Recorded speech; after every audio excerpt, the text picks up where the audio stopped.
you just end up with libertarians or conservatives, and like the goal is to get everybody talking. There's court done post. Okay, all right, here we go. I think we're live. Are we live yet? Yeah. Hi, we're live. Let me turn this off. Okay, what's my volume at? Oh, see, this is a whole thing. This is not going to work. Like doing the crucifix here. Oh, so a change that you did? This is a change I did not anticipate, Harry. What's wrong? Don't have enough table space? No, I don't. Oh. It's more inconvenient for me, but it's for the viewers, okay? I know you put you first, and not the we. So I use it more of the royal we. All right, I'm just gonna have to do this. Hate to do it. So I experimented, so I'm doing the studio in my basement. So I experimented. I was looking at with the spot underneath my stairs, which is it's a box. It's perfect. Right. If I'm in there by myself. So right. With Paul, it's very intimate. It would be very intimate, but it would sound amazing because it'd be a very small room. It'd be easy to soundproof because 3 of the walls are concrete. So it'd be very easy to put foam and a door on it. But we'd be like this. It would sound amazing because we could get Yeah, we could share one mic, right here between us. One mic. Yep. Yeah. So we could buy one great mic, right? Yeah. One great board, one tiny great board. We just get it right here in between the two of us. Yeah, right here, and just talk like this. Are you getting any sound in your headphones? No. What in the hell is going on over here? We're ready to start the show, and you two are making out. Get your fucking head is in the games, goddammit.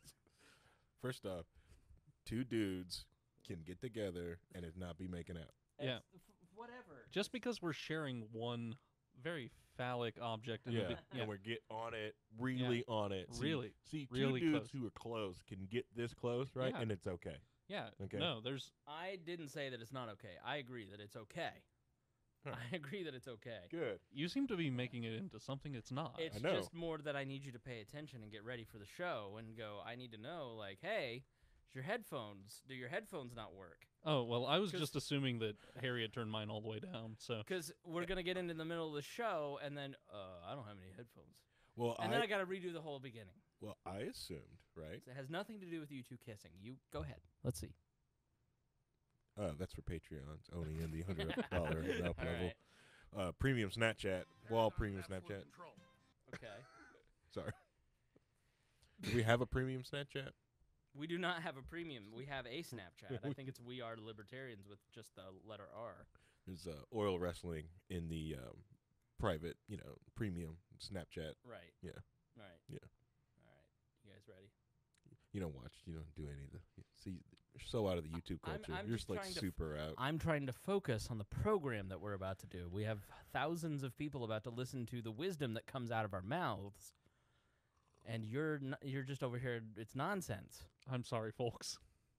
Don't you apologize publicly. I didn't tell you could. Oh. Well, if you're going to publicly apologize, ask Daddy first. Have you guys seen the R. Kelly thing? No. I have to ask Harry's thoughts on this. No, I have not watched the R. Kelly thing. Don't get offensive. All right, do your headphones sound okay? Surviving dear leader. Okay. All right, here we go. All right, let's get back to some boring subjects. Understand the risk to our country. Freedom brings people together. You're listening to the We Are Libertarians Network. Learn more at wearelibertarians.com. You'd think at this point Harry would have that down, but every single time, he scares the heck out of himself. Remind me when we get into the show to tell you about heck. Interesting discovery there. Thank you, memes. Welcome to episode 337 of We Are Libertarians. My name is Chris Spangle. You are going to hear a program about the Gillette commercial. What is toxic masculinity? We're also going to talk about the Yellow Vest revolution taking place in France and some of the claims that are out there. And Paul Copeland is here from the We Are Libertarians Dailies. Harry Price is here, and he is annoying the hell out of me. So stay tuned, and I'll tell you why. Warning, this show is for adults, produced by semi-adults. So the language is sometimes strong and offensive. I don't know what I said. Welcome to We Are Libertarians, where our goal is to help you sound smarter while talking to your friends. We examine current events from a libertarian perspective while treating modern politics with all of the irreverence it deserves. There has been lie after lie. We toss out the screaming heads, put people before political parties, and give context to the news to make you think. Now, here's our host, a 15-year veteran of politics and media, Chris Spangle. It's been several months, and I still love that introduction. I just love I love it. So good. Ben's Town are the people that did that for us. Very professional. Like the man said, you're listening to We Are Libertarians, where we talk politics from a libertarian perspective, try to make you sound smarter when you're talking with your friends. We try to bring people together through conversation. We have a definite point of view, but we try not to be mean about it. We're from the Midwest. We're very nice people. Let me just turn this off. One of those people, that was abrupt, is Paul Copeland. Paul, how are you? I'm doing well. Paul's a very nice Midwestern man, single ladies. He is just very polite. Are you from Indianapolis? Southern Indiana. Okay, what part of Southern Indiana? Towards Madison, Indiana. Okay. Cincinnati corner of the state. All right, so that's down by the Ohio River near Kentucky for you people who don't know geography. And then there's Harry, who I would not qualify as a polite Midwesterner. He's been nothing but a pain in my ass the entire time. The second he walked in, Harry, did he not start? Instantaneously. It was amusing to see. People don't believe me. They think this is shtick, but it was instant and swift. Was it not, Harry? First off, By the way, how are you, Harry? I'm going good. All right. I just have grown accustomed to ways certain things are in the studio, and when you just change them up without warning, I don't like it. I don't like it. See, And you're right. I wasn't born here in the Midwest, from Boston. Chicken whoa. in. Where who lives? A certain former co-host of the show. Did not get fired. You just left. Yeah, no, well, he had a good reason to leave. Yeah. Yes, he did. She is fine. If you've watched some of the past episodes, you'll see why. Morgan is a very attractive girl, and she is at Harvard, and he followed her out there, and he left for love. We do not fault people who leave for love. I know some of you think we do, but we do not. We do not fault those who leave for love. But Harry, I did warn you. I did tell you I was going to clean up the studio area and probably shift things around. I think you just don't remember. You blocked it out of your mind. But it doesn't matter. Had I cleaned it up and had it the same way, you'd throw a fit. Throwing a fit. I'm also going to declare a state of emergency. Paul got here to the studio on time, and you weren't. And you know what?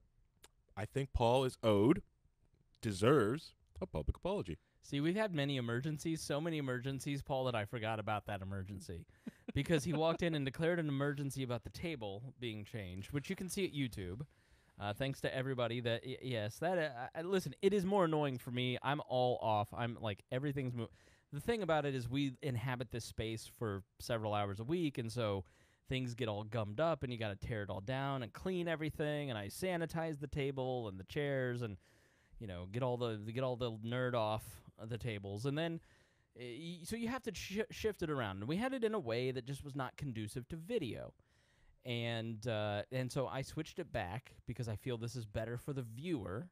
And it's better mostly for me when I live here. It's a little more inconvenient when I'm doing the show. It's more inconvenient for Harry when he's here for 2 or 3 hours a week. But I'm sorry, I can use this as a table again, which is the purpose of this particular living space. I had it set up perfectly for ergonomics. You had a perfect table space when you worked over here. Right. Perfect table space for guests. Perfect table space for myself when I was here. And during the week when you used it as a quote-unquote table in this magical world, you had, almost 8 feet of space on the outside that you could use. No. Now you've got, if you put someone there at that table, they're like blocking the entire hallway. So this guy's got to like move anytime someone has to use the bathroom. So I agree. We moved it for that very reason. But the fact is this is how it's staying. I conveniently moved us along and completely distracted from my public apology to Paul. you sure did. Did you see that? Yeah. I was going to bring this back around after the talk of It must be shorting hard being in the presence of greatness when it comes to deflection. the width of this table needs to go down by at least 1.5 feet. You can't. This is the I can extend it. I can make this the Last Supper table. It could go the length of the apartment. There's so many leaves to this table. Needs to shrink it down. It's not happening. It is too big.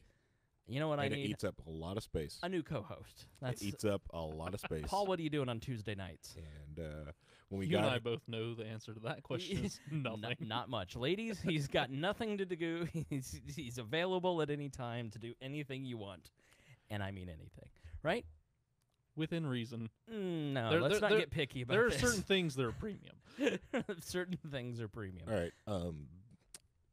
some of the things weren't plugged in. That's also right, had to yes. adjust the table because you didn't make it so you didn't give me a nice adequate fire exit back here, which was the original reason why we moved the table in You the first place. realize you greatly insulted Paul and called him fat. I didn't. You called him a fire hazard. I think you owe him a public apology. You said literally said there, it said, fire I will hazard. die if Paul sits here. He's a fire hazard. I heard it. Did you hear it? I said There is person. that implication. No. You fat shamed poor Paul, who has done nothing but be your friend, which is not easy. No, it is not. He was also It your is not. employee, which is way worse. Yes, it is. Yes, it is. Harry is kind of a tantruming child. He's one of the most responsible grown-up people I've ever met, but he's also... How is your daughter? Because Gunther must just be a handful if she's anything like you. I pray she's like Lacey, but although knowing what I know about your wife, she's really... You're the well-behaved one, right? Correct. Yeah. Gunther has gotten very, how can I put it, demanding. She's understanding, what she can command. And I'm also noticing there's a lot of, she's used to trying to break my stubbornness down. So when she's around other people, she breaks them very easily. Right. With me, she can sit there and cry. And I remember Lacey came home and she was just sitting there crying. And I was just there eating her dinner in front of her because she was just having a tantrum. I'm like, well, I'm eating this. You know what we're going to do? What? We're going to move the board back over here. There's plenty of space, and I got used to having it just right here, and I'm looking at you, and I can do all my little things. I can't go all the way back here. This is inconvenient. So I was right? No, you were not right. But moving this over here was a mistake. That part we're going to change right now. Let's do it. We're not. We'll wait till after All right, the back to program. Paul's apology. Yes, Paul is looking for preferable employment. I won't say gainful employment. Apology. I said apology. I'm getting there. Oh, okay, sorry. I host this show. Co-host. Not in this state of host. emergency. This state of emergency. You've gone Alexander Haig all of a sudden? Yes.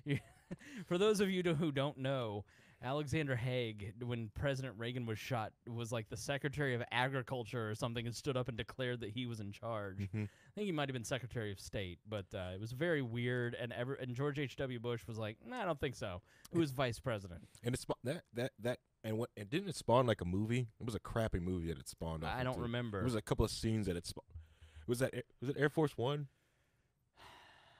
Whatever, it doesn't matter. Yeah, it's a crappy movie that it like helped spawn a couple of scenes. Back off to of. Paul. Paul is going to help out and do some things digitally.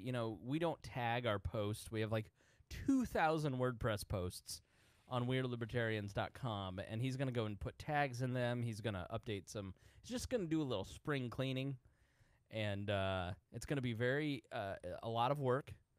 And we were to meet an hour before the program started, and we were going to go through this stuff. And about 6:10, because we were going to meet at 6, I get a note from him that says, "I'm hoping you're just in the bathroom," or something. It was like, And I'm gazing out over the parking lot, and I realize that your vehicle isn't here. and that's when I realized it was Tuesday. It wasn't that I had lost track of time. I've lost track of days at this point.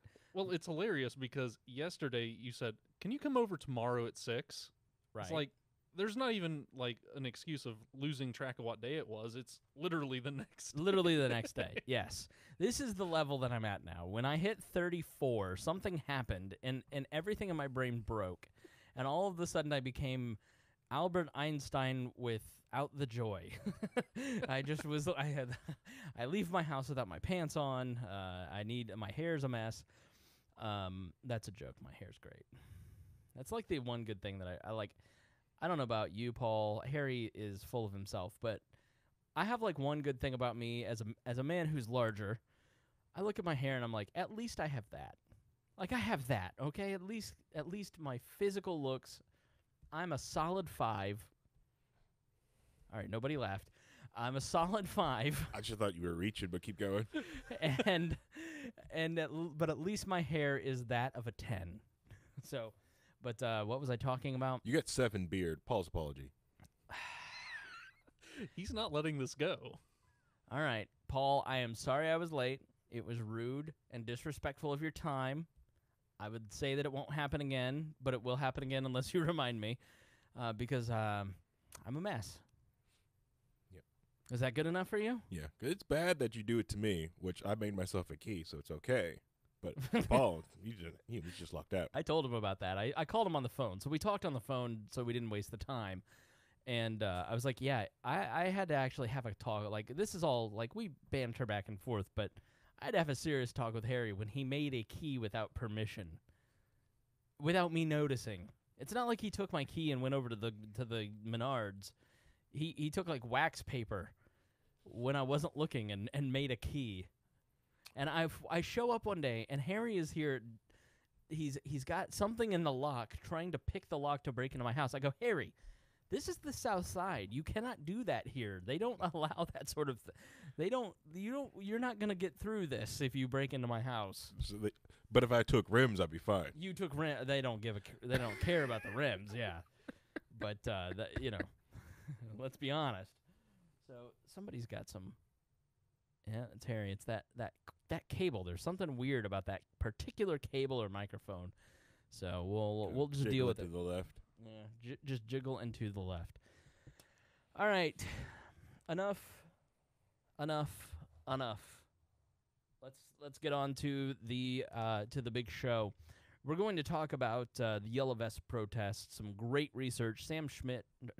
That's the. Boys, you may have to take over, Harry, as vice president of We Are Libertarians.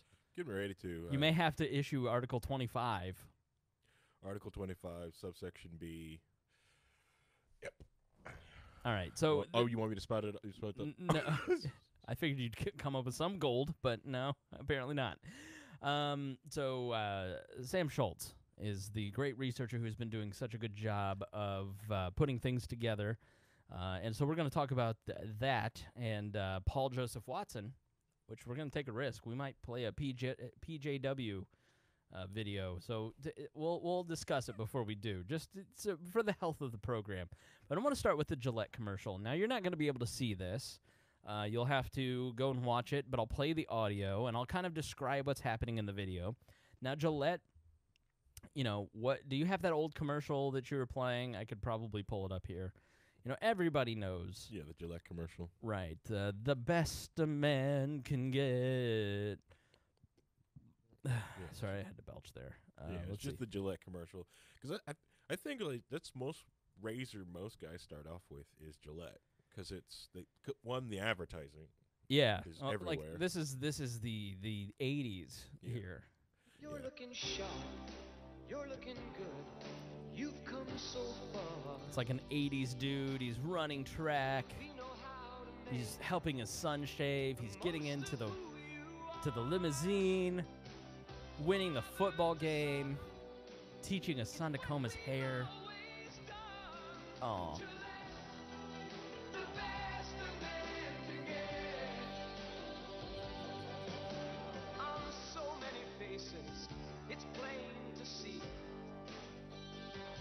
Now, the thing about this commercial, this is from 1989. You know, they're introducing the three blades. You know, astronaut, Wall Street, running races, sports, athletes. They're showing you. Gillette Atra Plus system Here we with go. a super smooth strip for the best a man can get. So that is their shtick, right? So best a man can get, and they aired this commercial in '89, and I don't know that this was the first. This is just the one that popped up on YouTube, and their whole vibe is here's the modern man, the man who is, you know, a good father and a good athlete and a good businessman and a well-rounded member of society. Here he is getting married, and it's very subtle, right? It's very subtle advertising. Correct. So Gillette used their slogan, and they came out with a new advertisement. Boys will be boys, question. Isn't it time we stopped excusing bad behavior, rethink, and take action by joining us at the best a man can be? And so the commercial, about 2 minutes long, starts with a black American, a black gentleman, could be Harry's father, a very good-looking, handsome man, looks sort of like who is Avon Barksdale's assistant in The Wire. Idris Elba, he looks kind of like that. He's staring in the mirror, and he's got this this tough look, and this is how the commercial opens. Bullying. The Me Too movement against sexual harassment. Masculinity. Toxic masculinity, bullying, Me Too. It's the best a man can get. Is it? And there's an image of a group of teenage boys chasing another teenage boy. A boy in his mother's arms. His text messages are coming in that say, everyone hates you. We can't hide from it. Sexual harassment is taking over. It's been going on far too long. Some images on TV of groping on television and commercials that and cartoons that are a little blue. We can't laugh it off. Who's the daddy? What I actually think she's trying to say. Making the same old. There's a boardroom, and he puts his hand on the woman's shoulder and says what she's actually trying to say. Old excuses. Boys will be boys. Boys will be boys. Boys will be boys. But something finally changed. Allegations regarding sexual assault and sexual harassment. And there will be no going back. Because we believe in the best in men. Men need to hold other men accountable. Smile, sweetie. Come on. To say the right. But group of teenage boys at a party, and one of the guys says to the girl, smile, sweetie, and another man steps up and says, come on, dude. Thing. To act the right way. Bro, not cool. Not cool. A woman walks by, and a guy starts trying to catcall her, and another guy grabs him and says, not cool. Some already are. In ways big Young men. and small.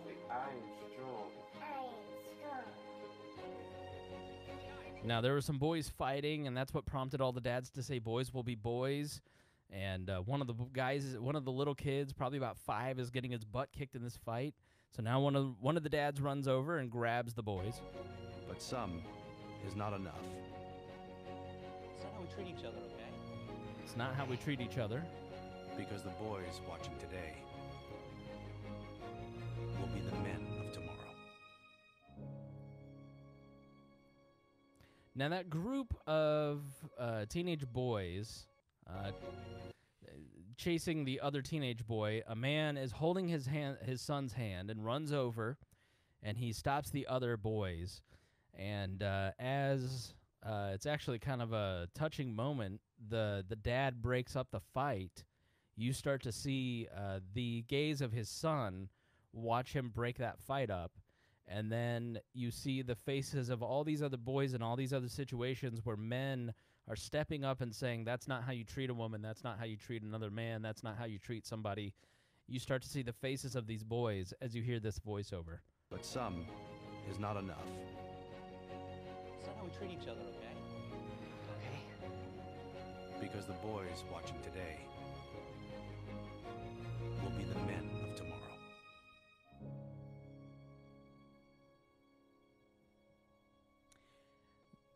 Men can only be men. It's only by challenging ourselves to do more that we can get closer to our best. We are taking action at thebestmencanbe.org. Join us at Gillette. Now, solicited some comments on this on social media, and I wanted to see what people thought of it. And I hit up our group where we talked. We didn't talk about this, but there's visuals. If you want to see the actual apartment, then you can go watch the Facebook Live that we did before the show started in the group, but also weigh in on this if you would like, because I'm interested in your thoughts, because this seems like it's easy and it seems like it's complicated in different ways, which we'll kind of get into. But I think it's an important conversation, and it's sad that commercials have to spark it. So Chris on Facebook said, "Well said, that commercial is awesome." My comment when I posted the video on Twitter and Facebook was, if you're mad about the Gillette commercial, you're probably the guy that needs this the most. Female after female after female have been liking my comment. Let's see. Lynn says, the best commercial ever. They should have saved it for the Super Bowl. Trent says, I watched it just to see what the commotion was about. If I had to complain, I'd say that the term toxic masculinity is subjective and can be modified at whim. But that's about it. I'm not losing sleep over it. I'm a barstool safety razor guy through and through.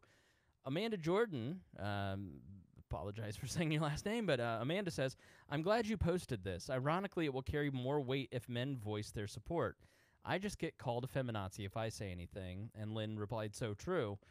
And I said, members of the in-group can be more honest. So in-group meaning we're in-group of men. Mm-hmm. Out-group meaning women. Harry is the in-group of black Americans and waifus. And then Paul and I are the out-group of black Americans, right? We're on the outside looking into that particular group. And Harry's looking into white America going, white people. Food needs more spice. Appropriate your culture. Use mayonnaise. Mayonnaise today. And so what's really important in society and what we really try to preach here in We Are Libertarians is that Harry has different experiences as a black man that we can learn from as white men. Women can learn from men, and men can learn from women. I think one of the great things about the Me Too movement is that men are sitting there having conversations with their female friends going, oh, I didn't understand what it was like for life, to experience life through your eyes. Sometimes I think men get a little angry because we don't feel that same appreciation of, I need you to understand how life presents itself as a man in 2019. And our female friends kind of go, but women have this and that. And it's like, no, just I'm trying to understand you. You try to understand me. But that's me being biased and prickly about that because I go, well, you're not listening. Amanda, so I said, listen, members of the N group can be more honest. It's why we need women to deal with false accusations. Men just look like they're trying to protect the patriarchy. Mm-hmm. So, having gone through false accusations, but also having helped friends through domestic violence and sexual abuse, there's validity to both sides of these arguments. It's not, you don't have to stand with all men and all all accusations are false. And you don't have to stand with all women and say, every single woman who ever tells a story is telling the truth. Like there's you have to have conversations around these things and understand the facts. And it's easier for everyone to do that when members of an in-group kind of step up and say, you know what, hold on, wait a minute. Let's hear, listen, you need to understand the way that you speak to women is inappropriate because women apparently when they say that are not getting through to you. Or if you're in a power group, a power dynamic at work, and someone is not listening to some person who has no authority, but you have some authority, you have a better chance of getting that person heard because you're in the boardroom, right? So you're in the power group, and the person out of the power group can have more leverage if a person in the in group decides to lay down the war equipment and actually says, you know what, let me listen to what this person's saying. So a lot of what we've always advocated about men's issues, women's issues, racial issues, all of this is let's just talk it out. Let's try and understand where we're coming from and understand this. And when men say, yeah, men could do better, then it has probably more of an impact. That's why, if this had come from if this had come from Tampax, we'd be like, well, that seems preachy, but it's coming from Gillette, a decidedly male brand. So where we go as men let's take a look at this. Amanda replied, true. It's difficult, though, because any issue, if you don't say exactly what the other person expects to hear, it's a shit show. There's also a wealth of misunderstanding on all sides, but like karma, cognitive dissonance is a bitch. Cullen replies, I think this commercial is really stupid. The people that made this are dirty buttholes. It is kind of dumb on the aspect that I'm tired of, what is it? Deodorant brands or different commercials trying to be, doing all this stuff for advertising's sake. Yes. No, I should send them a bill for $200 for the advertising for this particular program. Yeah. This is native advertising. This is viral marketing. This is, I'm going to do something that sparks conversation. I think there's good intentions behind this. Mm-hmm. I think, whereas like with Nike, they intentionally provoked a certain segment of society and wanted to raise the ire of a certain group of people, mainly white Americans, by using Colin Kaepernick, and they were intentionally trying to provoke. Whereas I think with this, they're trying to go for a much more neutral, like, here, we believe this. I really believe in pretty much everything this says. I don't know about you guys. Like, when I hear this, when I watch this, it grabs me. I go, yes, I agree with this.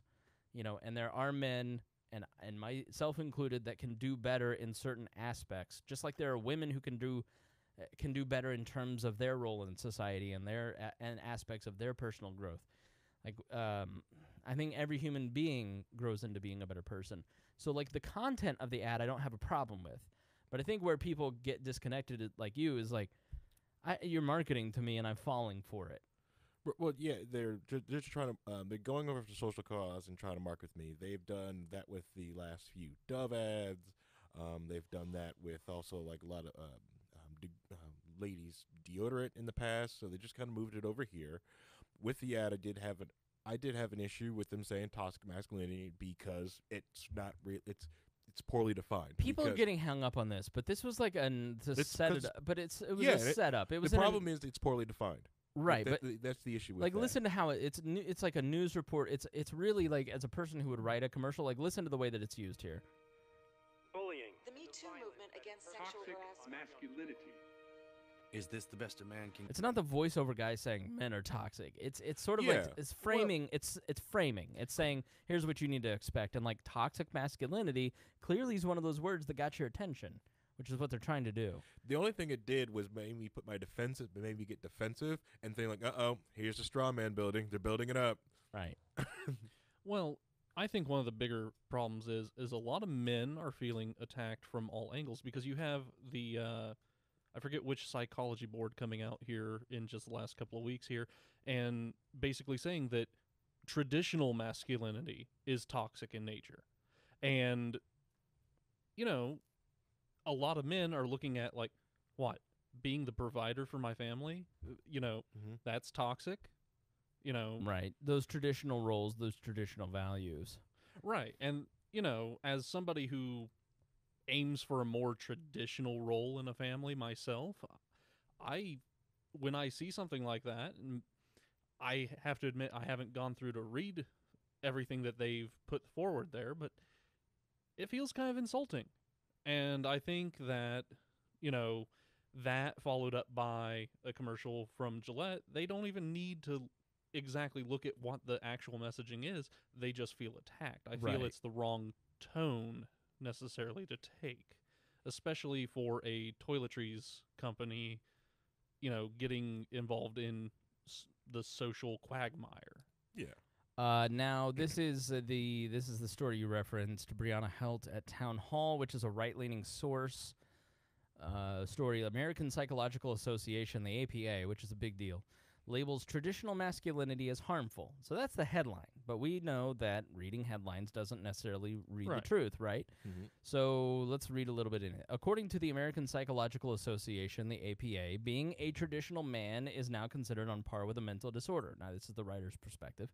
For the first time ever, the APA has issued a set of guidelines for how to approach men and boys specifically within counseling practice.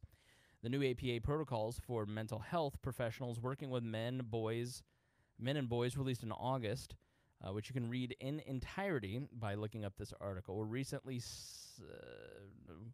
the statement finds that, quote, research finds that traditional masculinity is on the whole harmful.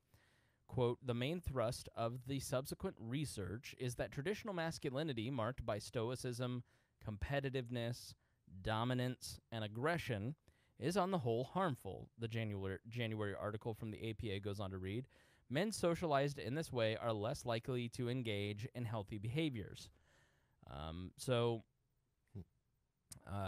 What is gender in the 2010s? Asked Ryan McDermott, PhD psychologist at the University of South Alabama. He helped write the new men's guidelines. It no longer just this male-female binary. According to McDermott, boys and men identify as gay, bisexual, or transgender face higher than average levels of hostility and pressure to conform to masculine norms. The particular area of psychology features prominently in the APA's recommendation in working with men and boys. Gender and sexual minorities, too, reads the article, must grapple with societal views of masculinity. This is an ever-shifting territory. When Levant and Rabinowitz launched the guideline and drafting process in 2005, only Massachusetts recognized same-sex marriage. Today, transgender issues are at the forefront of the cultural conversation. So when you hear that... So Rob Dreher at the American Conservative said this move is mostly about the psychologizing the gelding of American males. I don't trust Ryan McDermott to decide what is and what is not healthy masculinity. And I think there is a real war. I do think that, when you hear, things like, where was it? Sexism, patriarchy, and male privilege seem to be behind the new guidelines. Masculinity marked by stoicism, competitiveness, dominance, and aggression. There's good ways and bad ways to look at those things, right? Like aggressiveness is bad or dominance is bad if you're watching Surviving R. Kelly, which I finished last night. It is a stunning piece of work. It is everything that is wrong with a lot of things in society. I think you guys haven't watched it, have you? No. Okay. I would recommend that you as parents watch Surviving R. Kelly on Lifetime or Hulu, and then show it to your girls when they're age appropriate, because it's going to save a lot of lives. And you're going to see you're going to see the consistent, I want to do a show on it, so I won't go too far into it, but like R. Kelly is a man who is currently keeping a cult of women held at hostage against their will. He married Aaliyah at 15. He had the infamous P tape with a 14-year-old girl and another one of his ladies. He somehow didn't go to jail for that. You have a guy who has just an amazing long track record of doing these horrific things, and everybody in the music industry and Hollywood and the public knows it. The black community knows it. He's still singing at churches. He's still singing at the Olympics. He's still selling records. He's still being promoted until finally the Me Too movement in the last couple of years, where the Mute R. Kelly thing has come along, and people finally somehow have gathered the courage to say, no, this isn't okay. Human beings are a cowardly species. It isn't until somebody stands up and says this is wrong that the rest of the herd starts to follow them, which is why you should never be shy about speaking your beliefs, because you never know who's going to stand up and follow. You feel like you're all alone, but the second you stand up and say, I believe this thing, millions of people stand up and go, yeah, me too. I look at the R. Kelly situation as like that's toxic masculinity. There's a guy who promotes sexual promiscuity, who promotes dominance over women, who promotes a lifestyle married to wealth and fame and just in a grotesque way. He's dominating women by keeping them prisoner. He's competitive because he'll stop at nothing to stop his enemies. Aggression towards anyone that shows him sort of any harm, or these girls disobey him, he hits them. Like, that's, to me, is toxic masculinity. But being aggressive in terms of saying a point of aggression for me, it feels aggressive to say, I've had 15 years of understanding podcasting and broadcasting and building digital media brands. It feels aggressive to say, I charge $120 an hour as a consulting fee, or $60 an hour. To me, it's like, you're my friend, but listen, my time's worth this. That to me feels aggressive because I'm not necessarily an aggressive man. Dominance, I feel that I, on a daily basis, need to dominate myself. I need to capture my inner demons and work through those things and become a better man. It's not my job to dominate other people, but I want to dominate my job, you know. I'm competitive with myself. I think these are masculine traits that are being made, like Dreher said, trying to geld us. Okay. So go ahead. Right. But I think that that's honestly bad framing, because aggressiveness, yeah, that's bad. But assertiveness, you're standing up for your own value. You know, dominance, bad. Being authoritative, because it's a realm in which you are knowledgeable and have authority, that's good. That's something that you should assert yourself as an authority. Well, so let's look up the definition. So I'm just looking at the Google definition here now for dominance. Power and influence over others. So with power and influence over others, you have a responsibility to use that correctly. You know, when you have dominance, in the classical sense, you have that. And then aggression, hostile or violent behavior or attitudes towards another, readiness to attack or confront. So I agree on aggressiveness. I'm not for that particular thing. My thing with it, right, is the whole framing of the word, of saying that it is toxic masculinity. Why can't it just be a toxic behavior? Now, you may say that, you know, these are these gender terms, but I'm sorry, to me, that it shuts me down when I hear stuff like that, especially with Paul was saying that men are being attacked on all sides from this, because as any single guys are out there, I'm sure they have hit their share of, you know, females of the species being toxic and no one really talking about it. I'm sure they've been hit with a foodie call once or twice, and it's only single guys that really talk about that. Foodie call? Yeah, foodie call. Yeah. Girls who only swipe right on you just because they're hungry. And it exists, yeah. Yeah, I think the rise of sugar baby culture and economic manipulation as a BDSM category. I think what is the arrangements? BDSM, those are a voluntary contract. It's People not manipulative. It's not manipulative. Well, right. Yeah, it's known as financial domination. Yeah, that's the term. Yeah, finance. Yeah, but you sign up for that. You know exactly what you're getting. Is it seeking arrangements? Like I just people are free to do what they want, but I also think that. But the manipulation and the fraud is what I'm talking about. Right. That's what toxic. That's the toxic part about it. You know, it's not that, like, if you're coming like, hey, this is what's going on, this is like that. It's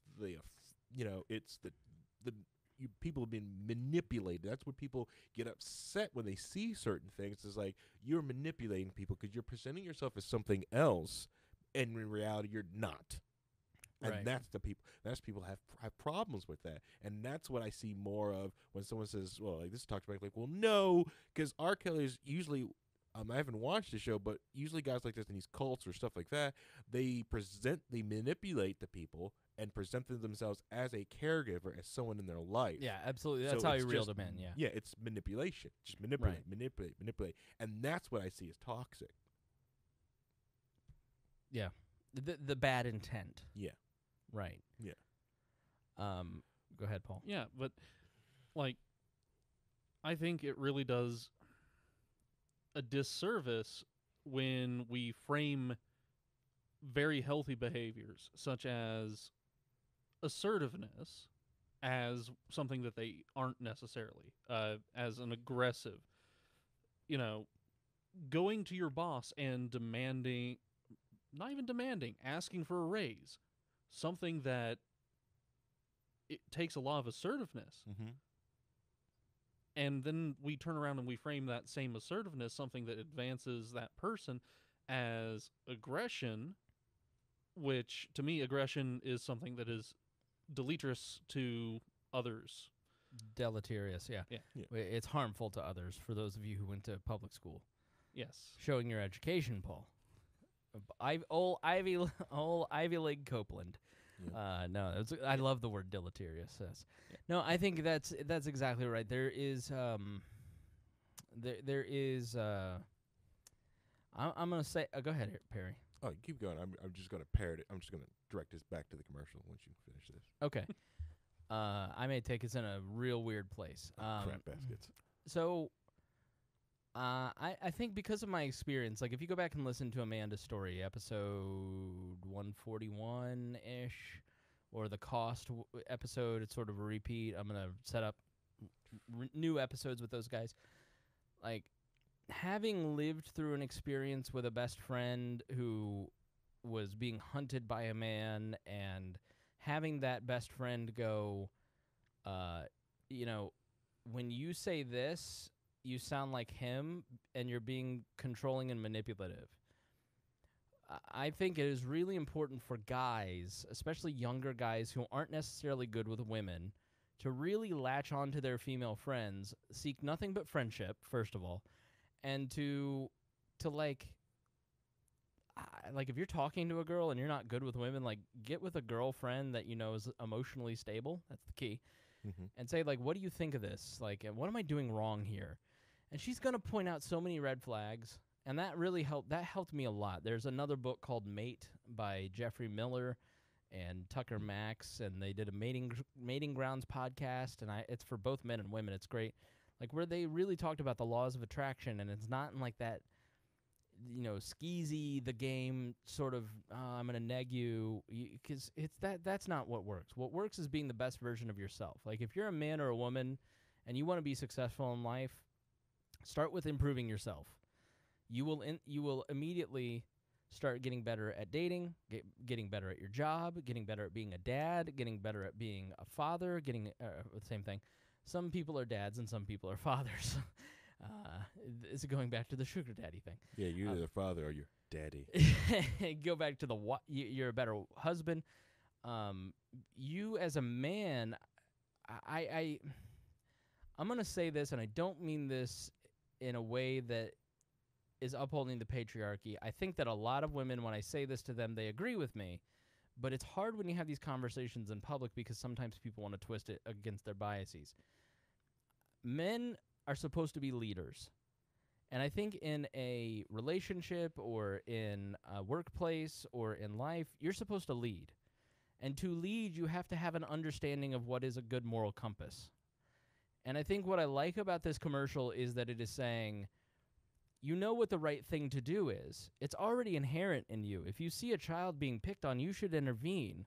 You shouldn't allow another boy to hit another boy and violate his person, because boys will be boys. Like, you're not supposed to just let kids beat each other. Like, they're if you want to know why our society is violent, it's like our friend Sarah Brady Wagner, she's a nanny, and she's like, it's sort of fun to teach 3-year-old boys that they can hit each other. They just have to ask permission first. And to watch these boys go, may I hit you? Yes. Because men are inherently aggressive, but you have to learn as a child, as a man, that you have to channel that and funnel that in a good way, and you have to be a leader.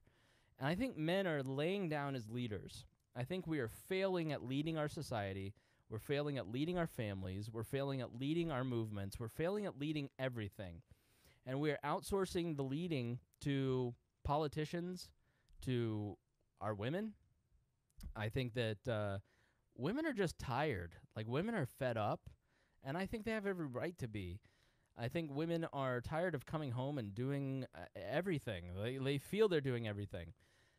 And but at the same time, I also think that men aren't getting enough of a break. And I know that this sounds like cognitive dissonance, but think about it this way. I was in a group chat with some friends, and the women folk in the chat, their boyfriends were in the chat, which was awkward, the women folk were complaining that these guys don't do housework. They're lazy. Mm-hmm. They play video games. They're do nothing, good nothing.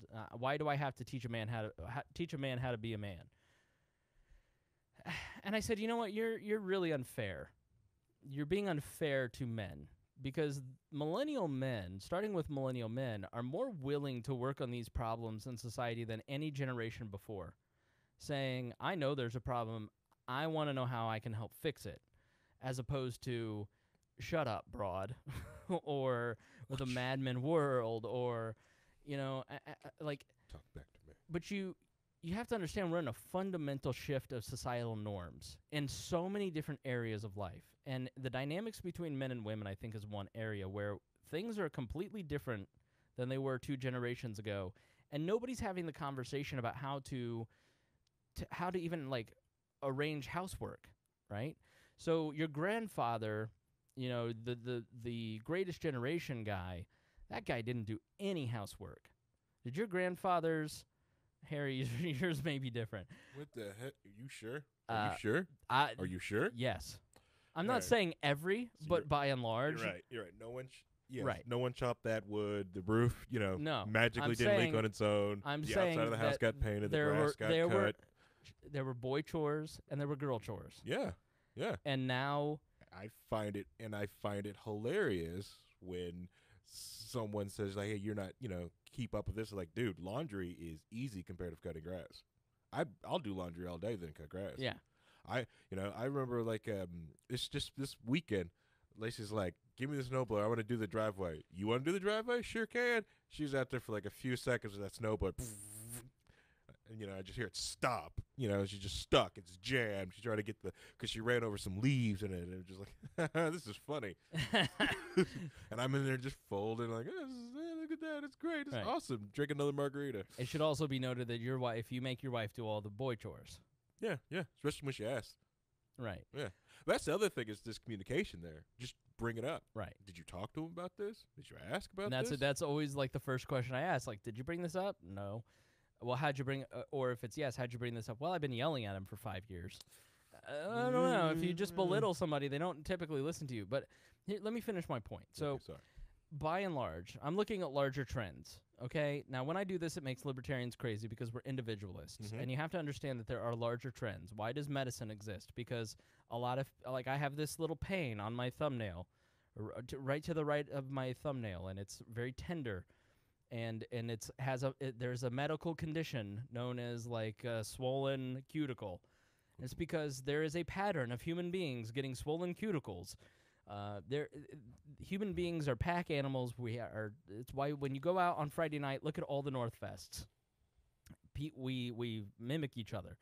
Okay, so there are larger patterns that you can kind of grab onto, and I want to grab onto some of those patterns to outline this conversation that I think needs to be had. So your grandfathers didn't do a lot of housework. They may have done the boy chores, but you'd be damned if you caught a vacuum cleaner in your grandpa's hand. And he probably didn't even know how to, right? And so then, and he didn't need to because both of my grandmothers stayed home. They assisted, like, my sister's a stay-at-home mom. That is more than a full-time job. Like, my sister works her butt off. She may be at home all day, but she's at home all day with 2 screaming toddlers and has to keep the house clean. Now, she does her best. We used to call her Messy Jessie. But she does a lot of work. Like, that's a tremendous amount of work. Like, he goes to work, he is the breadwinner, and then she does the housework. Like, they have a traditional family unit. Now, I have seen, like, my nieces are perfect, right? Like, they're the best. So I look at that and I go, okay, this seems to work, right? Mm-hmm. Now, our parents, moms had to start going to work because all of a sudden the Fed started inflating the currency, wages stopped rising, and all of a sudden, oh crap, we need more money. So both parents started to work. And your dad's held on to those norms of, I'll do the boy chores, you do the girl chores. And then all of a sudden the mom is doing a lot of chores and working, and it's a shift, right? But there's no conversation about how to deal with all these different duties. Millennials come along and go, yeah, I agree, you shouldn't have to do all the cooking and cleaning. But I also think that a lot of millennial men have no idea how to do any of this. Because I grew up with a dad that was a janitor, so like I know how to keep a place clean. But like, I don't know. Harry's weird, but like I believe my parents had indentured servants. Like, they had kids so they didn't have to do housework. They had us, so we did the boy and girl chores. But I think there needs to be a conversation about even those little simple things. Like, I don't think the Boomer and Gen X generation really had that conversation of how do we balance all these things that need to be done around the house and make it fair and equitable. And I don't know how to do any of this. I don't know how to do a lot of. Anyways, go ahead. Like, am I making sense? Like, Boomers and Gen Xers a little bit removed home ec and shop out of high school, so Right. a lot of millennial men have no clue whatsoever how to build or do anything, And or too much pride, clean, and or- too much to pride way to too say much, anything. yeah, way too much pride to say that. There's only like a few crafts and trades that will cut a guy's pride. Like, if you're a mechanic, you working at that, you'll cut your pride very quickly to ask a more seasoned mechanic on how to fix something. Or Right. if you're in IT, you'll learn to ask questions very quickly. Those are about two trades. There's probably more, but these are the two I'm more familiar with. But we are getting so many new people because of the title of this particular episode, which we'll get to the Yellow Vest later, but it's nothing but French dudes going worst cam girls ever. So yeah, I think. But go ahead. One thing is, I will. But if I make a wage and I don't want to do my chore because I outsource it with money, I'm still doing that chore. So I don't want to cut grass, so I paid someone to do it. Yeah. So I can sit on my butt and play that video game for that hour. I'm still doing that chore. The chore is getting done. It may look like my feet are up, but I'm doing that chore technically. Yeah. I'm just trading my time easily, just like cleaning out the gutters or doing stuff like that. They're still doing these different chores around the house. And my other advice for any guys for communication's sake, remember, always ask to switch. It's my favorite one. Right. It's my favorite move. Explain that. It's I don't like I have to cook, I have to clean. It's like ask to switch. Ask to switch. Right. I'll do the cooking, cleaning, and laundry, and you go out and do the lawn. Right. Right. And the same thing if you have, which, it's just more of a opening up communication and helping someone see the other side. Sometimes it takes someone walking in the other shoes to actually appreciate the work that someone else does. Yeah. Just because, it's like, well, it's just cutting grass. Well, if you're using a push mower, you're cutting grass for an hour. Dude, you burn so many calories just pushing grass. Turn your pedometer on as you walk around. I think I got up to a mile one time. But the other thing when it comes to switching is, if like being a stay-at-home parent is a lot of work. You did it for a while. Yeah, I did it for a while. Right, it's a lot of work. It is a full-time job. But if you feel that you're not getting the respect for your job, look your partner in the eye and ask to switch. Right. I'll get the job, you stay at home. But if you're not prepared to do that, then it's more of like, then what are we really doing? Yeah. Have this conversation better, because most people aren't willing to do the switch.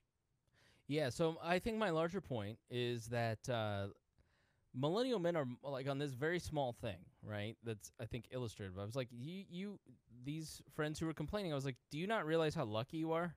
Because, like, at least there can be a conversation that they're willing to help. You just may not be treating them with enough respect to understand that they're too embarrassed to say, I don't know how to clean a toilet. Right. It's like little things like that where nobody ever trained them. And I think we're letting, like, these, men are all, like, we grew up with the image of the worthless dad who was just a piece of garbage, who was helpless and feckless, and, like, Homer Simpson and Al Bundy and, and I think that has kind of seeped into culture where women, it's girl power, they're badasses, they can do anything, there's going to be a woman president. But then guys, you're lazy, you're not leaders, you're worthless, Yeah. There is, and And I think we have to start picking out the positive things about men in the 21st century and start highlighting some of those. The problem is that when you do that, when you're Jordan Peterson and you come along and you say, here's a structure, here is a framework for you as a man to be a better man, the harpies in the society start writing horrible hit pieces on a guy who has changed the life of millions of men around the world through empowering them to be better partners, to be better men, not to preserve that toxic masculinity of R. Kelly or John Wayne or any of that, but to be an emotionally connected partner who is willing to do the work, who is willing to actually have conversations. The other thing when it comes to when you find out from this whole switch thing, right, is that you can also bring a different set of eyes to the table because the way guys think. Right. Guys, for some reason, majority of the guys I've run into, we think power tools. Right. I'm sorry. I deal with a lot of mechanics or people who mechanically engineer minded. We always go to power tools. So everything's a power tool, right? And everything's a load base, and we processes. Right. So a lot of times, like when I took over the cleaning, it was like, okay, the process here is just wrong. That's the problem. So I went out, got a bigger dishwasher, a bigger clothes washer. I went and got like a power tool thing to clean the toilet faster and the bathroom. So I just sit there with a power drill, gets everything going in half the time, more tools. That SNL commercial about the stay-at-home dad and that massive tools and stuff like that. Dude, that actually, I was like, man, I wanted that. I want to ride on vacuum cleaner. I'd use that sucker. You love new things. Power tools. You love to complicate. You're Mr. Complication. How hard is it to keep a little brush next to your toilet? You save what? 30 I got seconds. A stick with you put a battery in. Done. And shit water going everywhere. You wipe everything down. You're the one who's got your toothbrush next to the shit water and don't lower your freaking seat. That's disgusting. I bet I bring a black light in there on your toothbrush, and that's disgusting. I disinfect my toothbrush, my loofah. Good. My razor. I do a lot. Yep, I do that all the time with the rubbing alcohol. Hit that, kill off those germs, peroxide, whatever. You got to disinfect. It's also, important. black lights are very good to teach your sons to clean the bathroom correctly. All right, I don't want to get. I don't. All right, glows under black lights. Yes, those boys peeing everywhere. Make them see their urine.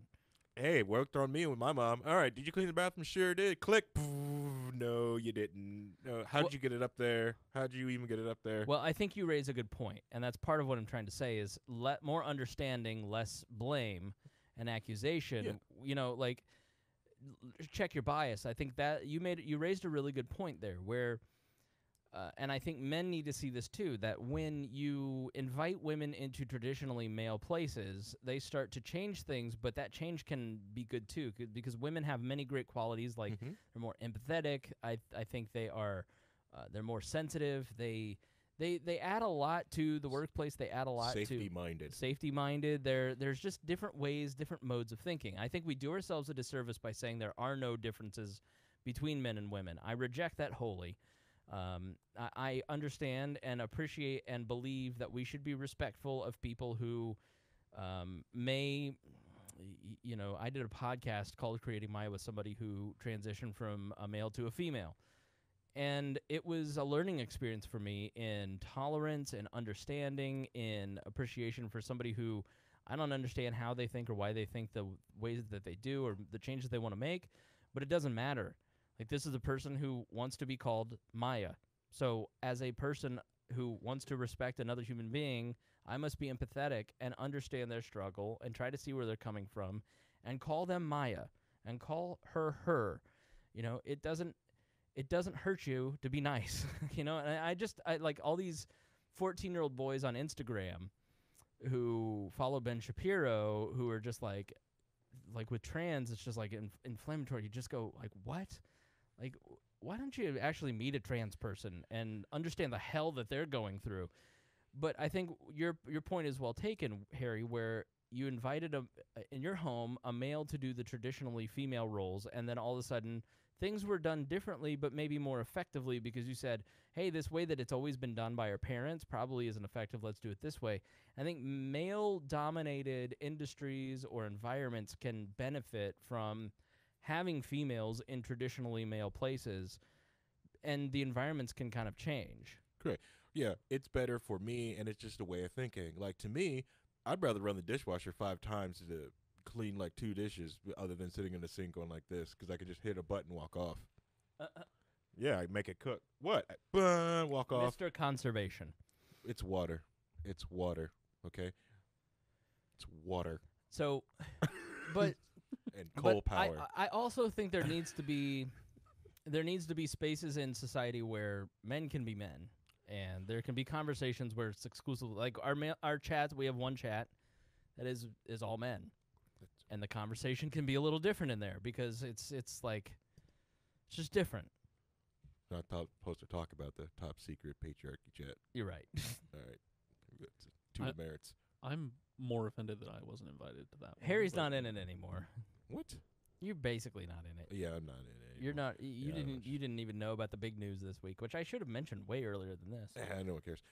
Moving on, back to the Gillette commercial. One with Sarah talking about the guy. Like, yeah, in that commercial, when I saw the boys doing that, I was like, whoa.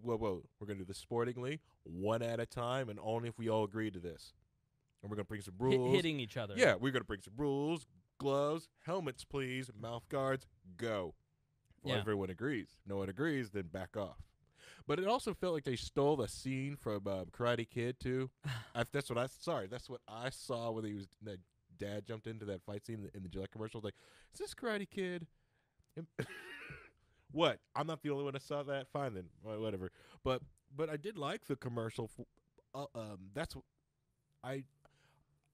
I did have an issue with the guy and the stereotypical, like, sitting behind the barbecue going, boys will be boys, boys will be boys, boys will be like, so sometimes.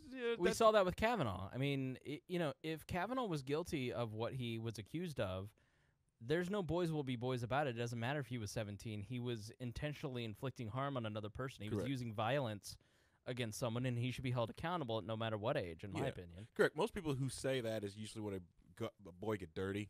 Right. They get dirty. They play with bugs.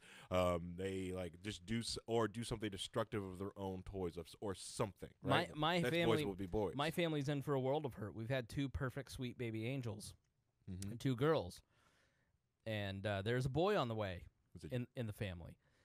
My brother is having a boy, and boys just have a level of energy that is so much more than girls. Like, they are hell bent on suicide at every minute of the day when they're 3. Like, they're just there's a difference. There just is. Yep. It's a different role biologically, right? And that's for 250,000 years. That's what has kept the species going. We'll follow #BoyMom on Instagram, and it's hilarious. So, to go back to the commercial, because I don't want to ask this question because it'll divert us too far again. Yeah, because it's 9 now. To go back to the question, is it? Yeah. Oh, shit.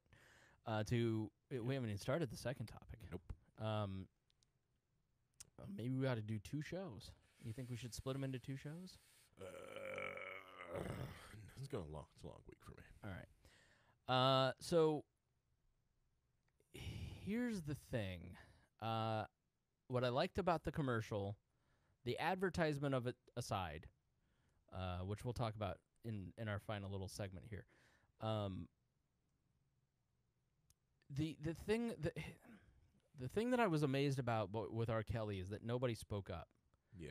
And there are times when speaking up and saying things like, I had a situation today where there's just somebody around a thing I'm involved in, and I just think that this person is a dangerous person, and he makes people feel uncomfortable, and I'm in a less powerful position than other people, and I made myself known, and I got a little pushback for it, and a little bit of, it's not your place. But, I just think men need at a certain point to start saying, hey, this guy's not allowed to come to the party anymore, and it's because he makes all the women feel uncomfortable.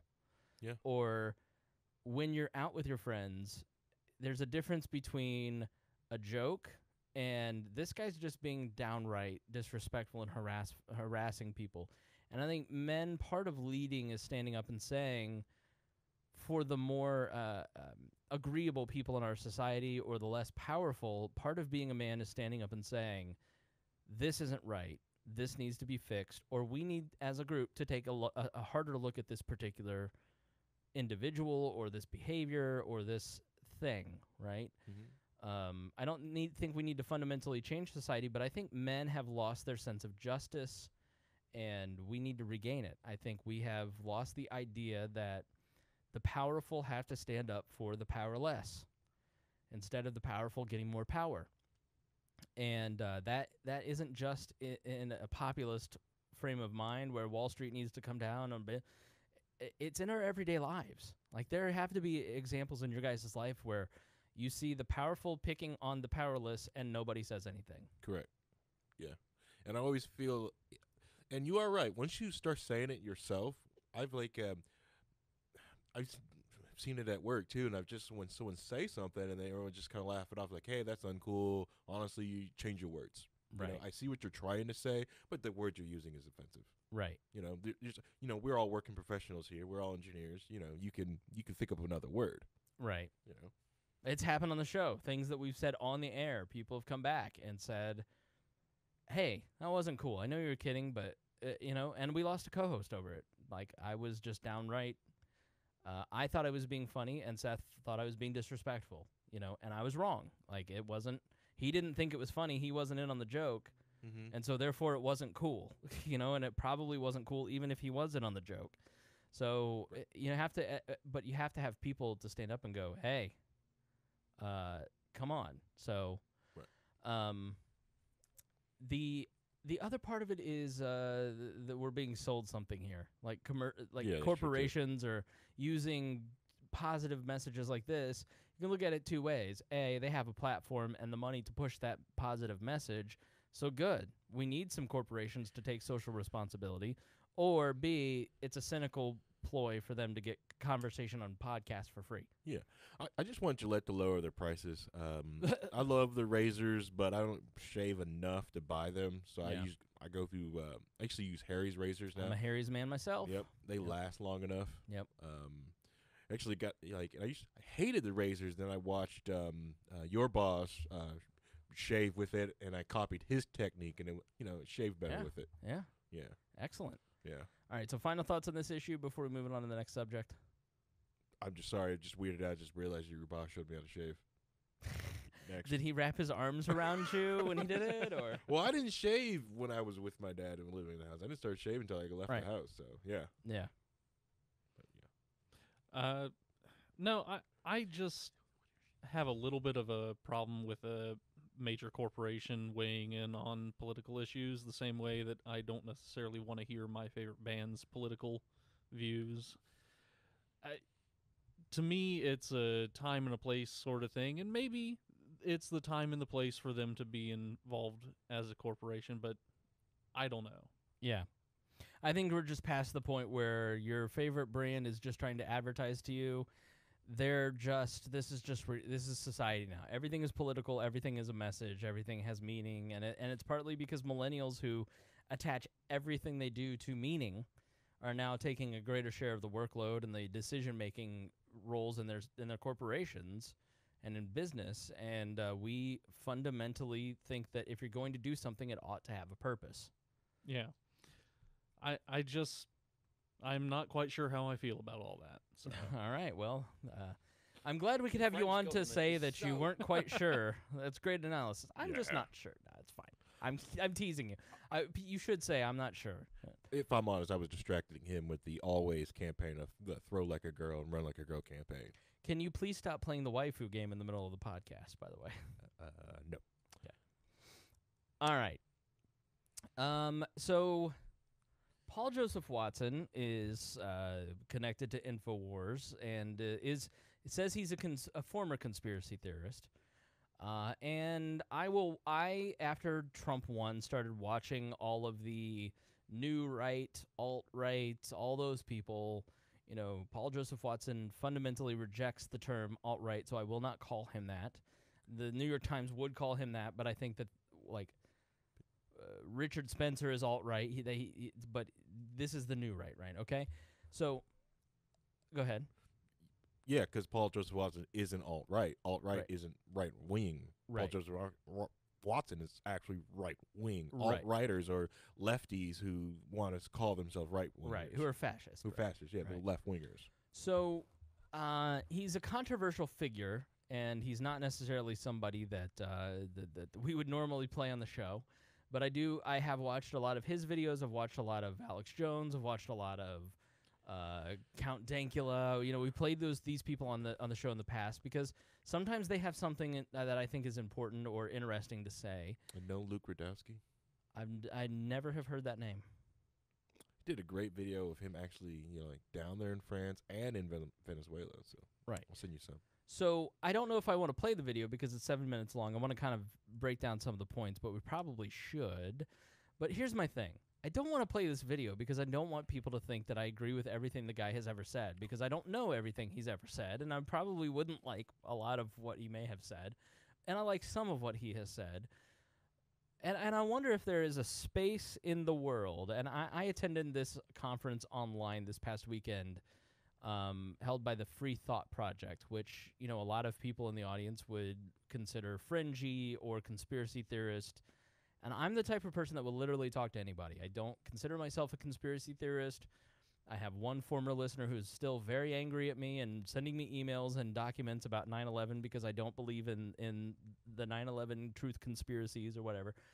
I'm not a conspiracy theorist, but I have changed my mind on that particular term. I used to mock people with it. I used to label people with it. And over the last year, I realized I'm being a useful idiot. When I use that term to diminish a person's being or every word that comes out of their mouth, I'm actually being part of the censorship problem. Because Paul Joseph Watson on the Yellow Vest stuff, I thought had some interesting things, and I wanted to fact check it, which is what we've done. So the reality in this day and age is that if you play something like this, you're automatically associated with, oh, this is just a person who's promoting the ideas of Paul Joseph Watson. Mm-hmm. When in reality, after we play this video or parts of this video, we're then going to we fact-check the heck out of it. Sam Schultz did a great job with the research on this, and I wanted to, because I watched it and I went, okay, is this true? Because there are things in here where you kind of go, jump to conclusions. Or this is a compelling argument from a compelling person, but what's really happening in France right now? Like, is it as authoritarian as they may say? So I'm going to play a little, just so you have a flavor of it, but I want to open it up to you guys. When you play something like this, do you immediately, forever, in the minds of your audience, you turn them off from you and they associate you with these people? Or do you think that there is a space where we as a society can touch the third rail and examine the words of this person or this group of people? Because to me, Ocasio-Cortez, that Green New Deal episode was stunning. That is a far more radical person than Alex Jones is. Alexandria Ocasio-Cortez her ideas are absolutely frightening. Mm-hmm. Alex Jones, I don't think has an ideology. I think he just has a bunch of feelings. Yeah. But he's the GOAT in society, but then this person's celebrated and you go, This doesn't add up. But we'll take the left. We can talk about the left without penalty. Mm-hmm. But you can't talk about anybody who's on the right that is influencing a lot of people. Right. Am I crazy to play this? Am I going to forever ruin We Are Libertarians? You've tried to ruin it in the past with various clothing choices. So yeah, I doubt this will do anything. Okay. Do any harm. Paul, you're much less of a. I really want to give some credit to our audience that, we can examine the ideas of another group without them assuming that we've adopting them. Yes. Yeah. You're right. Our audience it's adults. We're going to treat our audience like adults. Or semi-adults. Well, no, our audience are adults, but we're semi-adults. Oh, okay. Right. All right, so this is Paul Joseph Watson, a YouTuber, and he works for InfoWars. So here's what he had to say about This video is titled, What They're Not Telling You About the Yellow Vests. The French government is so terrified of the Yellow Vest movement, they're debating new laws that would criminalize all unauthorized protests, meaning you would need government permission to protest the government, otherwise known as dictatorship or martial law. Protest leaders are now being handcuffed and abducted in the night, like something out of Stasi East Germany. Yellow Vest organizer Eric Drouet was arrested and faces trial for, quote, organizing an undeclared demonstration while meeting with friends at a restaurant. Call of Duty Modern Warfare 3, 2011. Paris, 2019. They look when the identical. city looks like a screenshot from an apocalyptic video game. Every weekend, something's gone drastically wrong. On Saturday, Caen looked more like a battlefield than a city. The Virgin Antifa rioter versus the Chad French rioter hides behind a mask, poses no real threat to authority, just breaks shit with no purpose, sports a sexy yellow vest, caused actual change, breaks shit because he's fed up with taxes. Now, you know I don't advocate violence. And this guy claimed he was angry because his wife got tear gassed. But when Christoph Dettinger, despite being targeted by the media and authorities, doxxed and having his home raided, becomes an overnight icon, you know whose side the public are on. I don't want to see Paris torn up, but when Antifa attacks banks, the left cheers. When yellow vests do the same, it's a dark harbinger of a fascist takeover. But President Macron is a globalist authoritarian, and the only way authoritarians know how to react to disobedience is with violence. But the underpaid and overworked French police will eventually join their fellow countrymen, and the king will have no clothes. As Tom Luongo writes, the Yellow Vest movement is coffin nails for the EU because it illustrates how the EU is a scam and all of its policies were designed to do exactly what it's done: impoverish the working classes, enrich the aristocracy, and enforce it through a Byzantine bureaucracy that makes the world of Terry Gilliam's Brazil look like a Toyota factory floor. Now Yellow Vest activists are tearing down EU flags. When he was elected, Macron was hailed as the saviour of globalism. Little over a year later, and his approval rating is at 23%, while his citizens are using forklift trucks to smash into the Ministry of Finance and Economy building. Meanwhile, the establishment has set in motion a character assassination of the small but growing Yellow Vest movement in the UK. Ramona MP Anna Soubry was called, oh my god, she was called a Nazi! Right. Prompting a contrived, hysterical media narrative that new laws need to be passed to prevent the abuse of politicians. Because Anna Soubry would never smear ordinary working class people as Nazis or fascists, would she? These are fascists, fascists, fascists, fascists. Owen Jones is the voice of the working class. These gentlemen were just the wrong kind of working class. Yeah, where was the outrage when Jacob Rees-Mogg's children were being abused by vile left-wing thugs? Your daddy's a totally horrible person. How about Nigel Farage's family being repeatedly attacked and abused? So there is a real double standard here, that those of us that have taken on the establishment have to endure the abuse. Those within the establishment get a taste of it, and suddenly they want the law changed. The left has been pulling stunts like that for years. But as soon as one establishment MP gets a bit of lip, you all freak out and wet the bed. Give me a break. A right-wing AfD politician in Germany is beaten almost to death by left-wing terrorists, and it barely makes the news. While every screaming top headline for 2 days was about someone being mean to Anna Soubry, and it was all part of a coordinated scheme to digitally assassinate one of the leaders of the UK Yellow Vest movement. Social media accounts banned, PayPal accounts deleted, doxing, journalists harassing their elderly parents. Thousands of jihadists roaming our streets every day, people being stabbed to death every single day. Gotta get those dangerous 13-year-old girls off the streets, though. Then there's this bizarre footage out of Holland, which shows a woman wearing a yellow vest being dragged away from a baby stroller by police. The incident was apparently some kind of police training or social experiment, but it's disturbing nonetheless. Basically, the yellow vest is the new anonymous mask. It's a unifying emblem for anti-establishment fervour across Europe. And it seems the only thing more provocative than yellow vests is German women who wear their hair in braids. Wir sind jetzt hier auf dem Bahnhof Chemnitz. und wurden wirklich von der Polizei angehalten und She said, here we are at the train station. We were stopped by the police. ich wurde wirklich gefragt, And I was just asked by the police what my political opinions were. was ich für eine politische Meinung habe, ob They asked if I had right-wing political views because of my braids. ich denn nicht eine rechte Meinung vertrete, weil ich Zöpfe habe. There's also I am totally shocked. speculation raging, which is unconfirmed at this point, that governments are already conspiring with mainstream media networks to release pre-written stories if tensions escalate that will do everything possible to minimize the chance of events being seen as a European spring. We've already seen mainstream TV channels in France photoshopping and censoring anti-Macron protest signs. The Yellow Vest movement. And in that, he showed the actual picture of the sign and then the screenshot of the sign, and they had completely photoshopped the sign.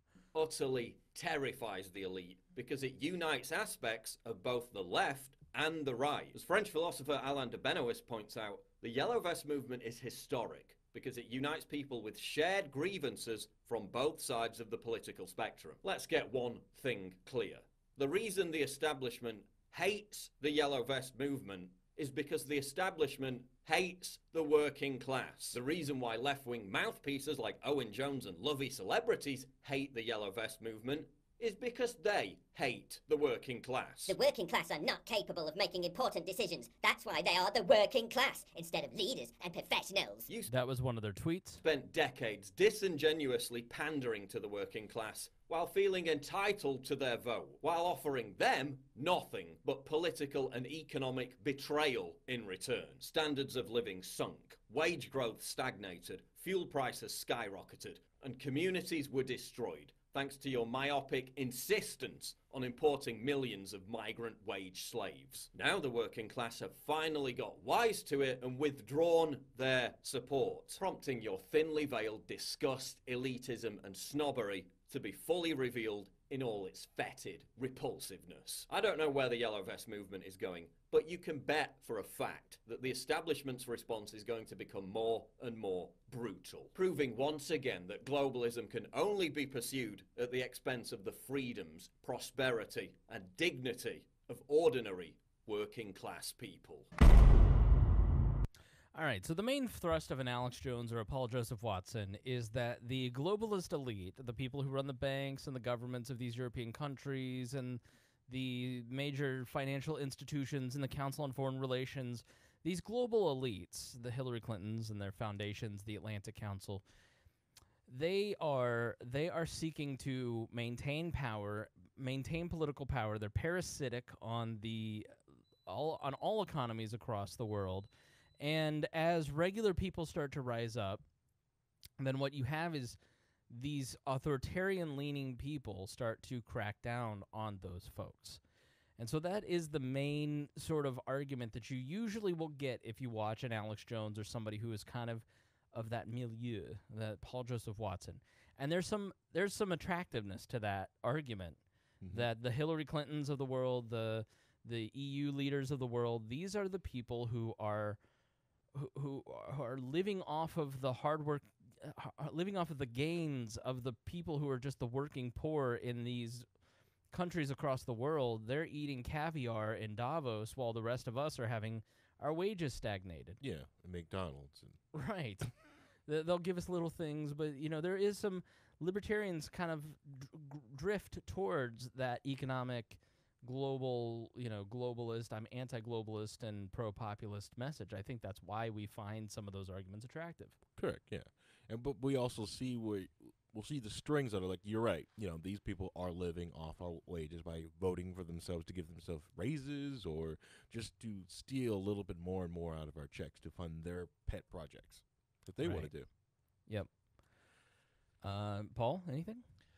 No, and we are seeing more and more, like one of our listeners up in Canada is talking about how much distaste there is for the Trudeau administration up there, and it's growing, especially in the heartland of Canada. And they're starting to see their own Yellow Vest protesters pop up here and there, basically because they're seeing just how stagnant and how anti-growth the Trudeau administration has been and how bad it has been treating the average citizen of Canada. Yeah, so I think there is a lot of it all goes back to sovereignty. Where does sovereignty lie?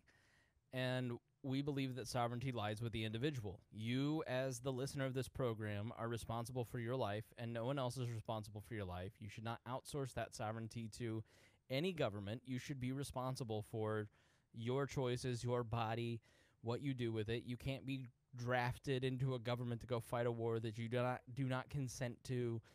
You should be able to keep what you make with your wages, with your time is your money, and not half the property goes to the government.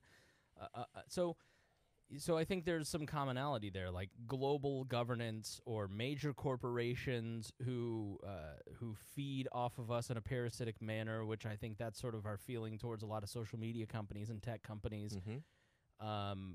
They're setting up a world that is not necessarily allowing us to be sovereign. And it doesn't matter if they're private institutions. These are global institutions that, one way or another, still get to control little aspects of our lives. Governments, corporations, financial institutions, these sorts of things. Yeah, and they trick you in doing their work for you, like Facebook. They trick you to give you to give them the information they need to data mine on you. Yes. Like this whole, like, hey, how did the grow up? How did the puberty or this just hit you? So they trick people into putting their photos in a small format, this perfect format, so they can see a photo 10 years ago and now currently. It's perfect for an AI program to learn, your growth patterns. Yeah. To see how, okay, so this is how we can age photos. We can teach the AI program now to age photos now. Thank you. So, yeah, you do that, and you don't know where the 10-year progression meme starts, right? Yep. You don't know where that's Some started. BuzzFeed writer. Was it? I do believe so. But who knows? Where do they get their funding from? Where'd they get that idea from? Yeah, exactly. Look up Google Project Mockingbird. So that's why I was so proud. I see that Dear Leader wanted to do it, and then he flipped it. I was like, oh, perfect. If they are, scrubbing people's photos in that format, he just screwed it over. Mm-hmm. Always thinking, how can I screw the NSA? Yep. So we had Sam, one of our researchers, fact check this video just so because there's a compelling argument there. Like when the working class starts to rise up in France or in Holland or in your area, the global elites crack down on you. They're the enemy. So that's a very compelling argument. But we wanted to take a look at the individual facts. Are citizens being cracked down? Do you have to get a license? Those sorts of things. So the first claim made is the French government is debating new laws that would criminalize all unauthorized protests. So to protest the government, you'd have to get the government to allow you to protest it. French Prime Minister Edouard Philippe has announced plans to punish people who hold unsanctioned protest after 7 weeks of anti-government unrest. That's the BBC reporting that. All our sources are in here. So if you want to fact-check the people who are fact-checking Paul Joseph Watson, then check it out, all right? It'll be in our show notes. The French government wants to draft new legislation that will ban troublemakers from protest and clamp down on the wearing of masks at demonstrations. So you no longer have the right to anonymously protest your government. They want to force you to show your face. Why? Why would they want you to show your face, Harry, at a public demonstration? For reprisals, so they know who you are. Maybe get yourself a nice little audit. Yeah, audit, a nice good old no-knock raid. But how would they identify you? How would they scan to see who might be there? Basically, what they could do is just use their photos and just match it up different, because they already have your photo on file from your. You got a driver's license? Yeah, your driver's license, your passport. They can use that and try to match you up and find out who you exactly are. Yeah. It's the main reason they're like, stop smiling. Why? Because we want to be able to match your photo up to something else. I'm sorry, if I'm at an anti-government protest, I'm smiling. Just be honest with you. But the. Oh, sorry. With machine learning and AI now, we can do background. We can basically take a moving picture of a busy Manhattan street and pick out people's identities. Yep. Just in mass. So they want to force you to show your face. Speaking on French TV, Prime Minister Philippe said the government would support a new law punishing those who do not respect the requirement to declare protests, those who take part in unauthorized demonstrations, and those who arrive at demonstrations wearing face masks would get in trouble. Known troublemakers would be banned from taking part in the demonstrations in the same way known football hooligans have been banned from stadiums. So, which is a good thing and a bad thing if you think about it. Okay, because tell me the good thing about it. The good thing is that it forces them to take their so no one's showing up with a mask. The mask also dehumanizes you in your protest. Yes. No one trusts you because, well, okay, what's going to get me off my couch? The guy wearing a mask or the guy not wearing a mask? The other thing, without the people wearing a mask, if there's someone that showed up to wear a mask, they're showing for no good. They're probably an agent provocateur or some, they're clearly there to do no good. Right. On the other hand, passing this legislation that basically outright criminalizes a Halloween? Oh, sorry. Well, passing legislation that criminalizes a protest removes the incentive for good behavior because you're already there being a criminal. So there's no reason for you not to flip over the cop car and set it on fire. Let me tell you, Americans, pay attention to this. Just because it's the Frenchy French, you need to pay attention to this because this is human behavior. This is how these institutions act. Look what's happening to your ability to publish whatever you want on Facebook. I was just with a group of 50 content creators who are fringy, who are pushing the envelopes in terms of what the government would like on these social networks. These are people who are virulently anti-war, pro-freedom. There wasn't a person in there who hasn't had their ability to publish any of their content on any of these platforms completely demolished. And you know why? It's because Americans, people who work for those companies, journalists, government figures are all the ones cracking down on American companies. It is happening here in the United States. This is the danger of what happened to Alex Jones. They start with the conspiracy. They start with what was your three-tiered? First, they came for the sex workers, hackers, and the conspiracy theorists. Yep, and then they come for you. And so, if you think that the attitude of it's just Alex Jones, it's fine. That's the wrong attitude, because when you take that attitude, it's not about allowing this guy who says whatever he says about Sandy Hook, turn it off, unlike him. Yep. At the end of the day, I have seen more Alex Jones since he got banned than ever before. Like, it worked with Milo. It's going to work with Gavin. Didn't work with Alex because he's a meme, right? Yeah. Live by the meme, die by the meme. But so listen up. This can happen here, and it takes a court fight to strike it down, and the ACLU is not on our side anymore. They were the ones who fought for freedom of speech in this country, and they're dead. The ACLU does not exist. Those who question our institutions will not have the last word. That was the French Prime Minister who said that. Let me repeat that. The head of the government. Those who question our institutions will not have the last word, Mr. Philippe said. What has the reaction been? Senator Bruno Retailleau has welcomed the news, writing on Twitter that hooded troublemakers who participated in protest must, quote, be severely punished. Laurent Wauquiez, leader of the Republican Party, tweeted that the move was not enough because it would take immediate effect. Left-wing leader Jean-Luc Mélenchon said that planned measures would mean that, quote, demonstrators can no longer demonstrate. He described Mr. Philippe as the king of the Shadnocks, a reference to a bird-like cartoon character featured in a popular French TV series known for their ruthlessnesses. In the future, Philippe said the onus would be on, quote, the troublemakers, not the taxpayers, to pay for the damage caused, which, frankly, I agree with. Like, if you're out vandalizing something, then, yeah, you should probably pay for it.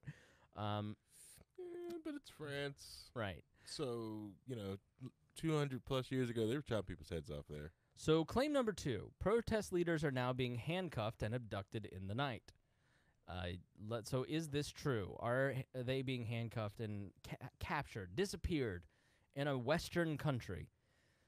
A. Yellow Vest organizer Eric Drouet was arrested and faces trial for organizing an undeclared demonstration while meeting with friends at a restaurant. Eric, if you want to research this, it's in the show notes, but it's Drouet. Eric Drouet was one of the leading public figures in France's Yellow Vest protest. He was arrested for the second time late on Wednesday, prompting claims of police harassment. Ladies and gentlemen, this is exactly what happened in the Arab Spring with Mubarak's police. Mhm. This is what dictator Slobodan Milosevic did to his protesters, the Optor. Read the fantastic book by the leader of Optor about, I forget, revolution. It's you'd have to look it up, but it was a great book about how to do protest. Every single, this is exactly what Slobodan Milosevic, the guy who did ethnic cleansing in Bosnia, who was, like, I think he was hanged by the world court or is in jail or something. I mean, this is exactly what they did. They criminalized protest, and then they started arresting the leaders. This is France. Right. The country that Jefferson loved. Yeah. Which is crazy. It's like birth Bastia. Organizing protests. So let me get this straight. Well, it's not declared yet. So you're organizing it, man. So fill out the paperwork first? No. The other thing is that's why it's so important for like movements like this to not to declare like a leader, so they go get co-opted by like political parties, or so they know what head of the snake to cut off. Yes. Yeah. And we've seen similar things here in the United States with universities declaring certain areas as free speech zones where you can have your protest over here, but you better not come over here into this part of the commons. Yeah. We've seen, well, we have major American cities requiring permits for protests as well.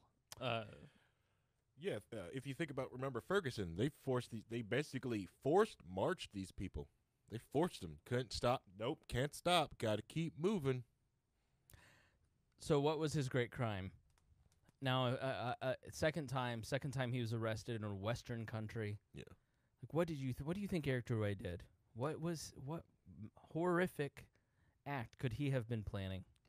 I'm thinking. I mean, we might as well call him a terrorist. I'm thinking he had a Facebook, and he was talking to people. Okay. Well, he was going to do a physical protest. What do you think they were going to do? I'm guessing smash windows. I mean, think of the worst thing you can think of. I'm guessing they're probably going to go in, smash, just show up somewhere. Right. Possibly do stuff. Right. Maybe tar and feather. Yeah, who knows? Right, like build a guillotine, something awful. He was arrested on suspicion of organizing an unofficial protest in Paris. Oh, okay. Unofficial, which honestly, like, shoot the guy, right? Right. Yeah. Like, he didn't get permission. After he encouraged people to gather and lay candles near the Champs-Élysées, what is it? The Champs-Élysées, or however you say, Champs-Élysées? The big arch thingy. For those who had died. Is that what you're talking about? No, I'm talking. Which arch? The Champs-Élysées. I don't know how do you say that. Fail French. See, I completely blew all the tension that I had built up. Baby broadcasters, that's not how you do it. It's basically this long avenue. Okay, it's an avenue in France. It's really pretty. And so what they were going to do is they were going to lay candles along this road for those who had died during the protest. What the front? Can you fucking believe this monster? The candles were probably for fires. He was going to set fires. He was going to set fires. Yeah. Along one of the most famous roads in France. Mm-hmm. And he was going to get a bunch of people to light fires. I mean, this is practically arson. Yeah, practically. Practically. The City of Lights cannot have a bunch of candles laying around. You can't. I mean, I'm starting to be on Macron's side here. The demonstration was aimed at shocking public opinion, as he put it. His swift arrest prompted one political leader to label the protest leaders' detention as an abuse by power of the government.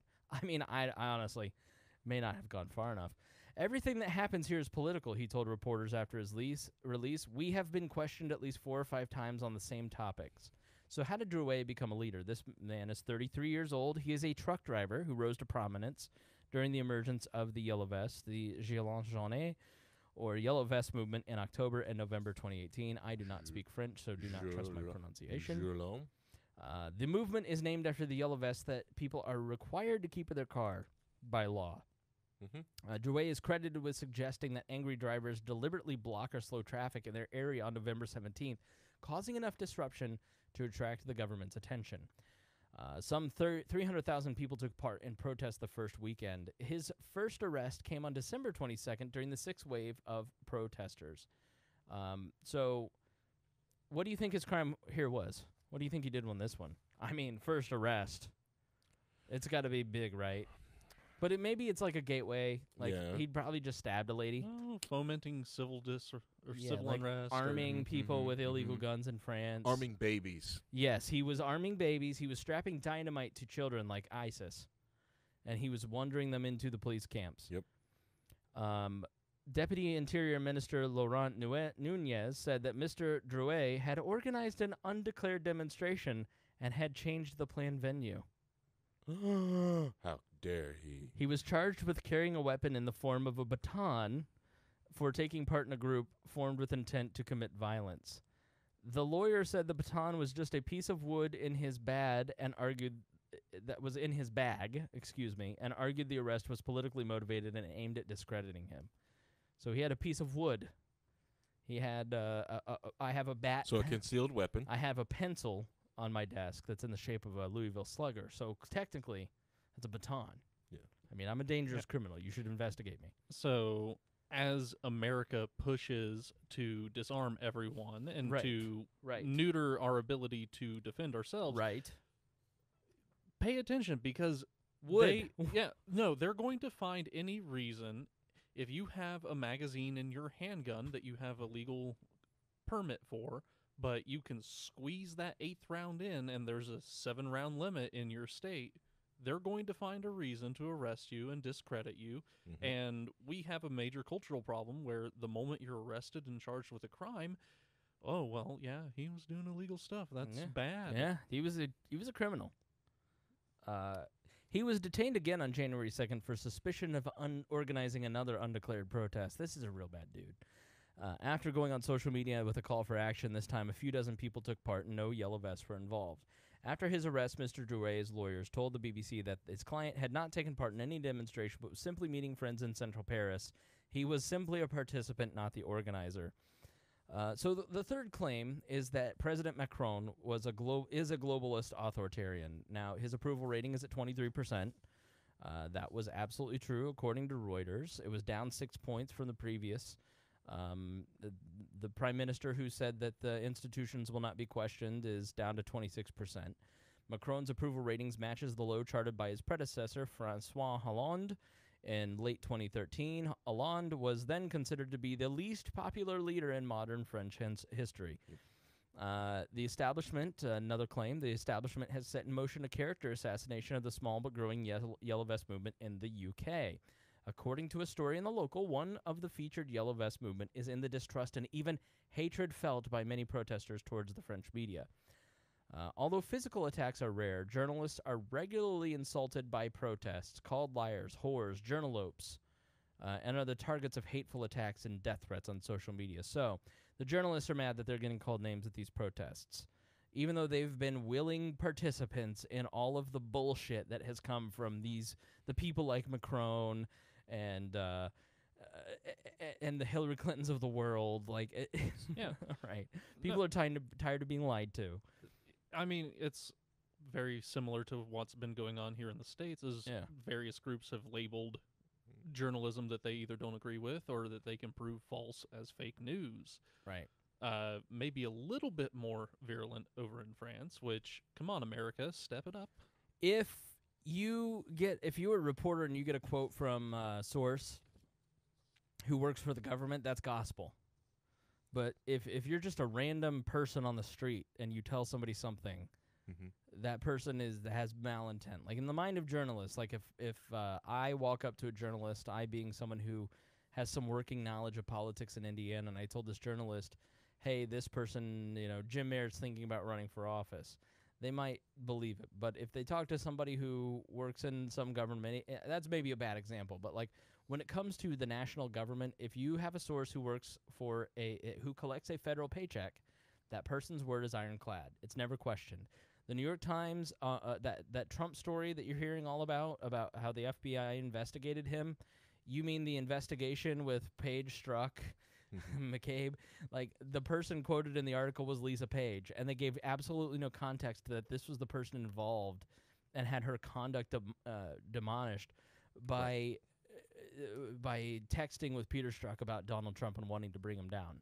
Like, this was the source for the story. And it was already in public records. It's such an, so people look at the media and they go, we here in America feel the same way that they feel over there. Someone wrote on a display, BFM, C News, and LCI spread lies and hate.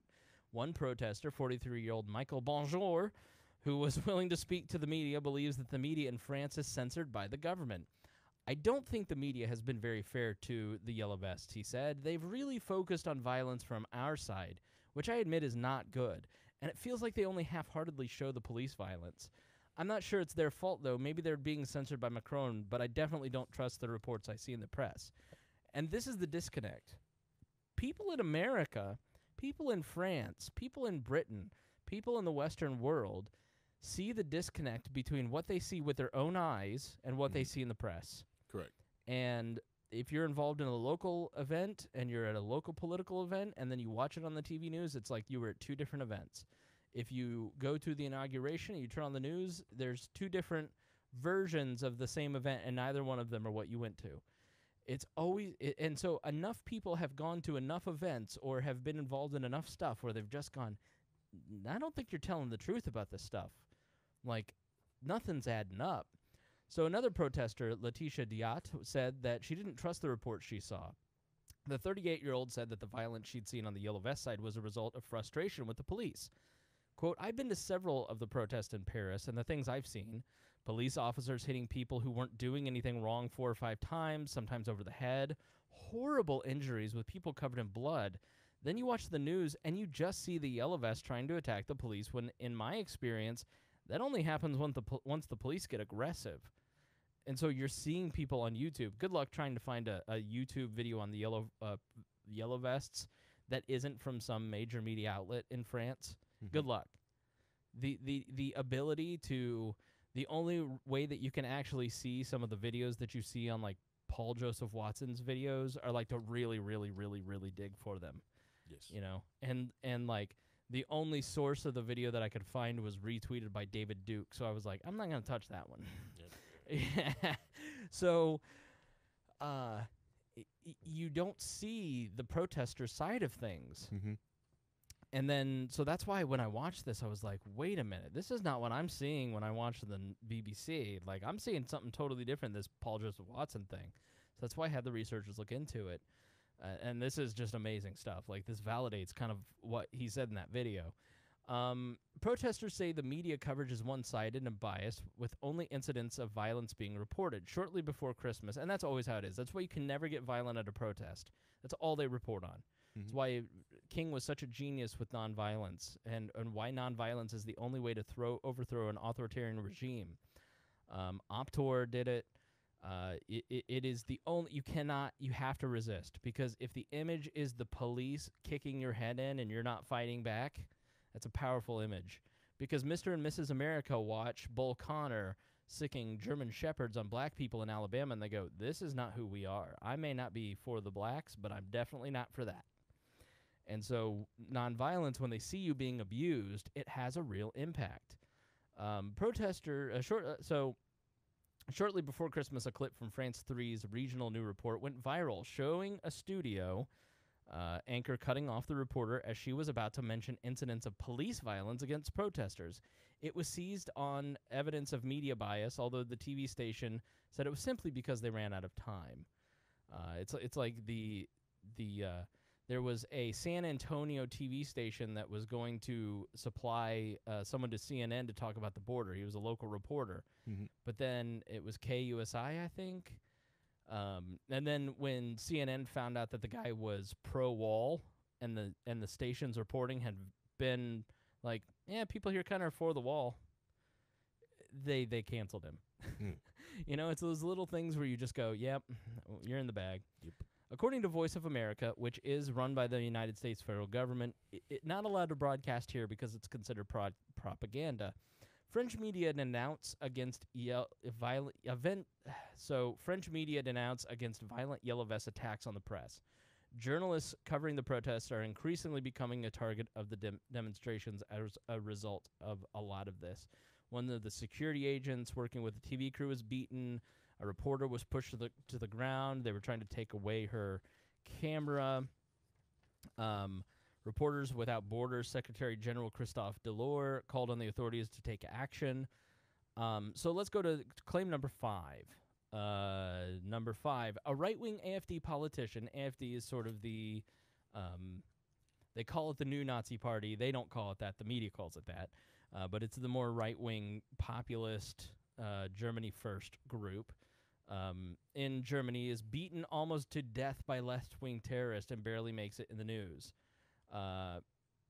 So a researcher, Sam, writes, I don't know how much coverage this got when it happened, but when I Googled AfD politician in Germany beaten, the entire first page were the results from the past week about Frank Magnitz being beaten unconscious in what appears to be a politically motivated attack. Magnitz is a member of the German parliament and leader of the Alternative for Germany party. It's a relatively new party that ran on an anti-immigration, anti-Islam platform. They won almost 13% of the vote in 2017. We covered them here on the program back in the day. So number 6, claim number 6 from Rahim Kassam. In the past few hours, the, quote, Yellow Vest UK have had their social media accounts banned. According to The Independent, Yellow Vest organizer James Goddard's Facebook profile disappeared amid calls for police to prevent the group from harassing politicians, journalists, and pro-EU protesters. A spokesperson for Facebook says, we have removed James Goddard's Facebook pages and groups for violating our policies on hate speech. We will not tolerate hate speech on Facebook, which creates an environment of intimidation which may provoke real-world violence. So, Facebook removed the head of the UK Yellow Vest account. What I want to note here is the expansion of the definition of hate speech. It's no longer against a minority group. It's now being used to shield politicians and those in positions of power from criticism. Yep. And, you know, even in Indiana, we're considering hate crime legislation, which I'm going to guess within 5 to 10 years will be expanded to add a protected class around politicians and police. They're trying to add police, firefighters, soldiers, teachers, trying to exempt them from the income tax here. Yeah. And so if you're a teacher or you're a soldier, you're not going to have to pay Indiana income tax. What kind of crazy BS, you want to talk about creating a special class of citizen? Like, they don't have to pay taxes? Like, you already pay their student loans. We're going back 2,300 years to the city-state of Sparta, where the soldiers, the Spartans, were the higher class, and everything else was taken care of by the slave cultures that they had captured and made subjects to the Spartans. So, the UK Yellow Vest had their PayPal account removed. Also, according to the Independent, PayPal removed James Goddard's account, in which he used to receive donations. When asked whether Goddard's activities violated PayPal's terms and conditions, a spokesperson told the Independent, quote, due to our privacy policy, we cannot comment on any specific email customer account. They had, quote, journalists show up at their elderly parents' houses. I couldn't find anything supporting this or even what it's about. Sam said, had lies spread about them on national TV and in the media. I also couldn't find anything about this to which they were referring. So what are the UK Yellow Vests protesting? It appears there are several groups in the UK protesting. Kylie Crawley, a UK Yellow Vest protester, said she wanted to stand against cuts to services for her 17-year-old daughter, Casey, who has Down syndrome. Quote, to me, the French Yellow Vests were ordinary people wanting to get out and tell people how bad things had got and how they wanted change. Jim Scott, another UK Yellow Vest protester, said the vests had become a powerful symbol for change. They're facing the same things in France: austerity, cuts to public services, expanding the gap between the rich and the poor. That's how this movement has started. Another group of protesters in yellow vests assembled outside British Parliament. This group is pro-Brexit. They waved the Union Jack, they burned EU flags, and denounced left-wing scum. They chanted, "We're not far right, we're just right." So claim number 7, thousands of jihadists roaming our streets every day, people being stabbed to death every single day. Now, according to the Times in Britain, the British intelligence officers have identified 2,300 jihadist extremists living in Britain as potential attackers. About 3,000 people from the total group are judged to pose a terrorist threat and are under investigation and active monitoring, and 500 operations being run by police and intelligence services. The 20,000 others have been featured in previous inquiries and are categorized as posing a residual risk or are a person of interest. This is also reported by the Daily Express, which is a right-wing tabloid. It's not clear over which timescale the figures relate to. Sam says, personally, I would be very skeptical about these potential threats being reported, and these numbers seem absurdly high. Of course, authorities can label whoever they want as a potential threat. Now, we saw this in America after 9/11. Yeah, he's modeling his terrorist threat T-shirt, the We Are Libertarians T-shirt that Harry has on. In 2000, I think it was 2009, the Fusion Center in Missouri. So a fusion center it was after 9/11, they built these fusion centers where local police, state police, federal agencies all would fuse together information and share resources. And there was a report released by the Missouri Fusion Center that said potential terrorists include anyone with a Ron Paul bumper sticker, a Libertarian Party bumper sticker, an Alex Jones bumper sticker. And so it included anybody basically that believed in the Constitution. 3%ers. Was 3%ers are on there too? Yep. So you saw after 9/11, many Muslims were targeted by the federal government. B, according to an official report from the UK House of Commons, there were 280. There were 268 homicides involving a knife or sharp instrument in the year 2018. According to their statistics office, there were 719 homicides in England and Wales in the year ending in June 2018.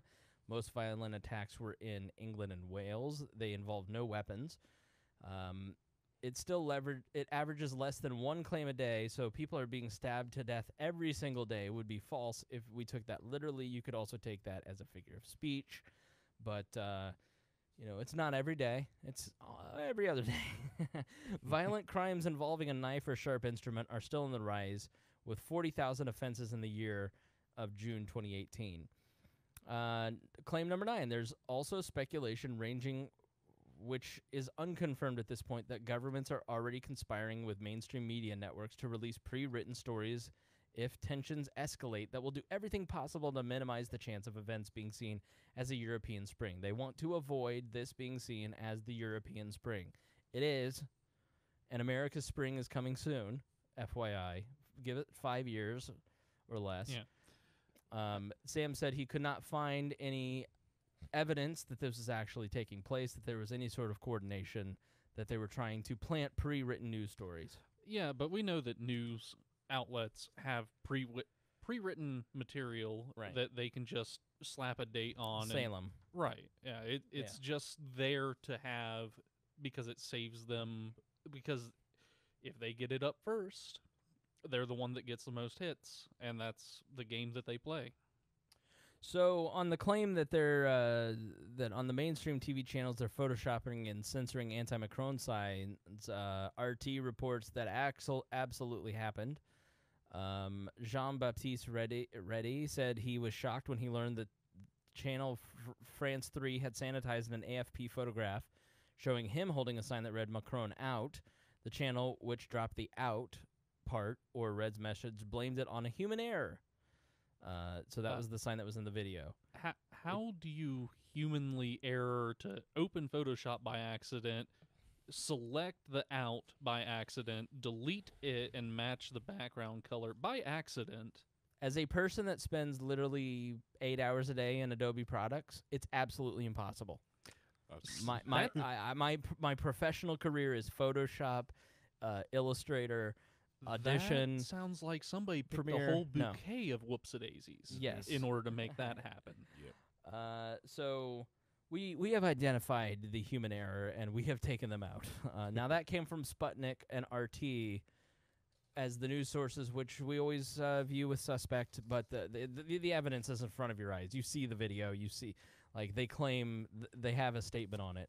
So when you actually start to get into it, and you have somebody like Sam fact check a video like that, you find that he was about 90% of it was verifiable information, and the other 10% we just couldn't find, which doesn't mean that it's incorrect. It's just that we couldn't find that particular piece of information. He lives in a different continent, so it's different internet and different sources, but it was interesting. Are you surprised to find out that a lot of those claims are true?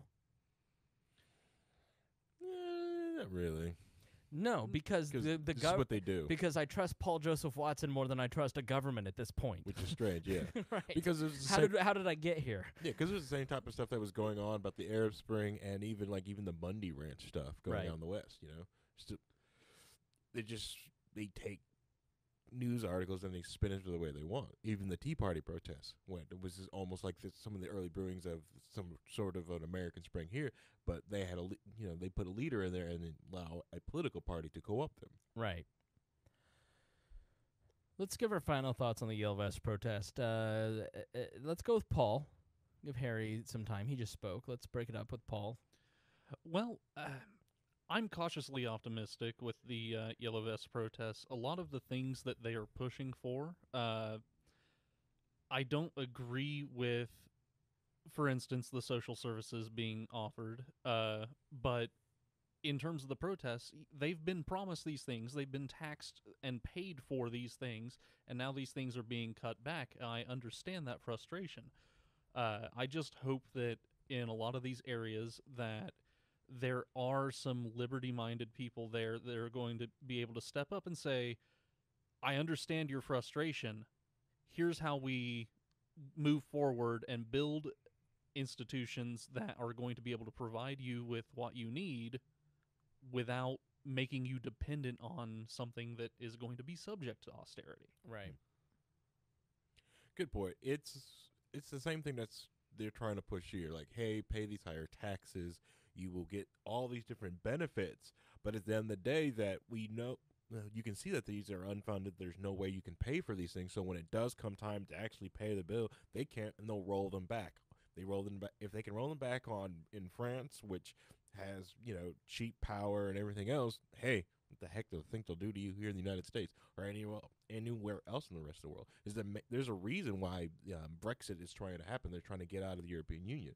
They see that it's a terrible game of who's going to pay the bill at the end of the day, and the last one in is going to get stuck with this bill. Right. All right. I think that this is something we're going to watch a little bit closer, because I think in America it's very hard to watch foreign countries because they don't speak English, and so it's hard to watch the Arab Spring. The program was in existence when the Arab Spring was taking place. We watched it with great interest here on the program. And I remember enough of it to watch some of what's happening with the Yellow Vest stuff going, the French government's acting like exactly the government it propped up in Egypt. But we look at those dirty Egyptians, those people, and I mean, I'm not saying Egyptians are dirty. I'm saying I think that's the mentality of how our governments view those countries. Like, I think we look at our populations, look at other countries and go, well, that's not America, so that couldn't happen here. What happens in Pakistan wouldn't happen here. What you don't know is that a lot of what's happening in Bosnia, Herzegovina, was funded by the CIA. It was funded by the American government. And what happened in Egypt was funded by the Obama administration. And so what you see on the news is, Twitter is being used, Twitter and tear gas is being used to bring about democracy in places that have never had democracy in their life. This is so wonderful. And glowing reports from CNN, and Anderson Cooper's there, and they're sending reporters, and it's just, this is great to see these people who have been downtrodden finally fight back, like not knowing that we were the ones that kept them downtrodden with by keeping puppet dictators in place. And guess what? They're still there. Don't you want to thank Obama for helping you? Yeah, like in Congo, the CIA candidate accidentally lost. So everybody's freaking out down there because that's where all the cobalt for your phone comes from. And now that we have the same exact things happening in the streets of France, and it's beginning in America, and it beginning in Europe, across Europe and Britain, we've got to really get a hold of social media. This is a problem. These people are dangerous. We need to get a hold of this violent, hateful rhetoric. Do we not see the double standard? Like one group of people, one group of foreigners are puppets of Western governments, and therefore just Western government extensions. And then when it happens in the Western governments, they're like, uh-oh, because they could actually lose power, right? Like, if they lose an election in Egypt or the Congo, they can just buy off that guy, right? Which is what they do. But if they lose in France or they lose in Brussels or they lose in America, they wig out. That's why I really don't buy a lot of what is going on with the Russia narrative. Do I think that Donald Trump is an honorable man who is looking out for the best interest of America? Absolutely not. I think he is looking out for the interest of Donald Trump. I think he's looking out for the interest of protecting his butt because he knows he has some real shady business dealings with the Russians that he wants to protect. And he also has a pathological need to not say anything bad about people who say nice things about him, and those just happen to be authoritarian dictators. Might be a problem, right? It's like when a show starts out with surviving and then it's your name, it's not going to be good for you. There are just certain rules in life. Like dictators praise you, cable channels show, surviving dear leader. Like not good. But my point is that a lot of this Russian narrative is a ruse to really clamp down on our ability as regular citizens to speak out against our government.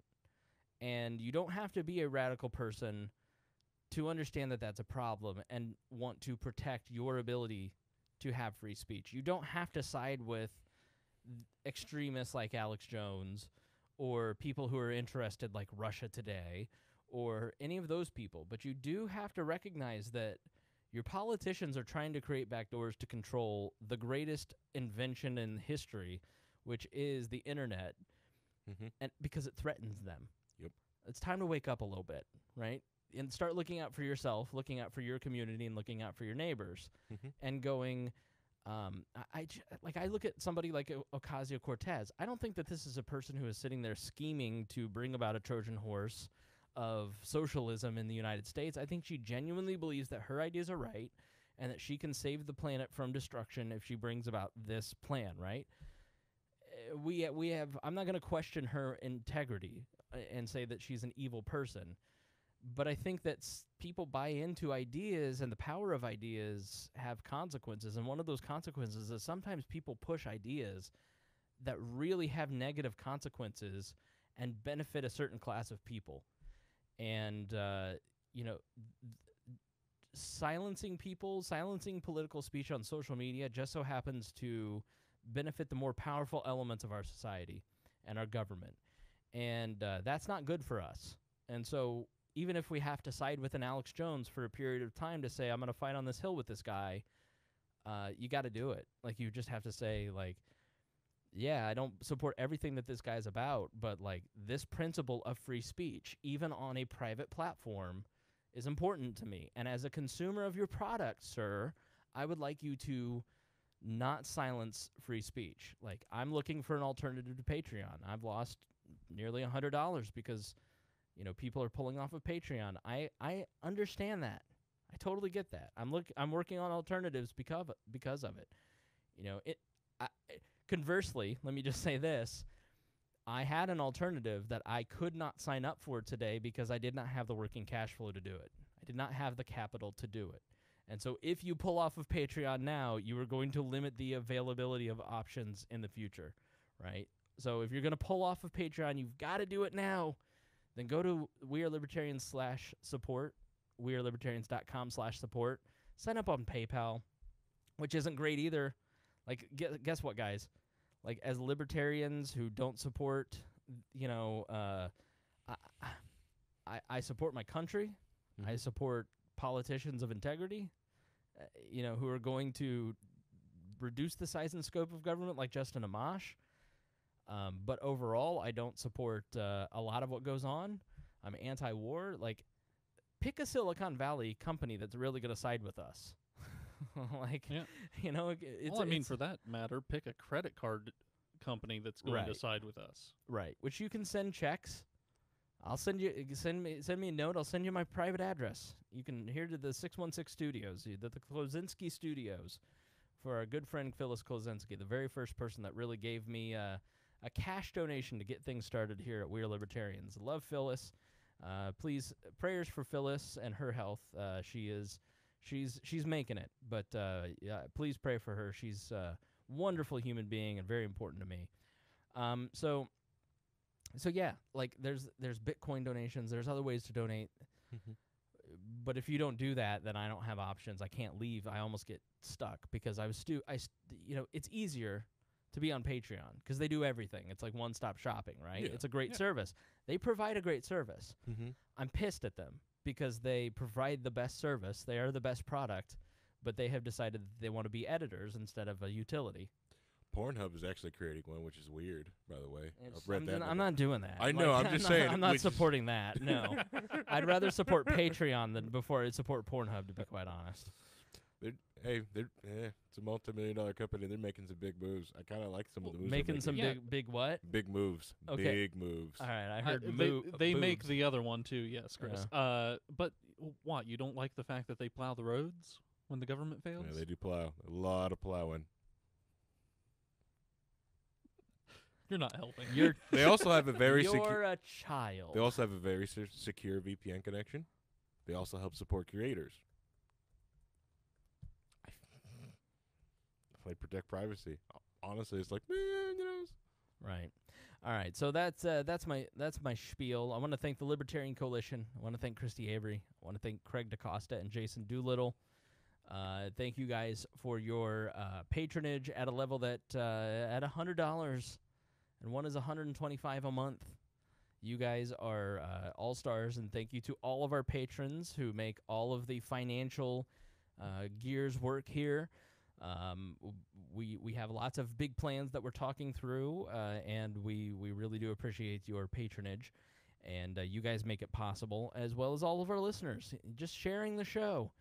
I will be joining a podcast on a pretty consistent basis, but the first one is this coming Thursday, and I really want you guys to get behind this one because it's really important to me. It is with Frank Caliendo, who was on Mad TV and ESPN. And like the Frank Caliendo? Like the Frank Caliendo. It's not like a guy I made up. Like the guy who does the Bush impression better than Bush does. Like Mad TV, Frank Caliendo? Yeah, John Madden impressions. Yeah, John Madden. Yes. Outback Steakhouse bus. And Al Jackson, who's on Daily Blast Live. They're two comedians that I know through the day job. I work at the Bob and Tom Show. I don't like to mix my peanut butter and my chocolate because, frankly, we don't do politics at Bob and Tom. We're an escape from politics.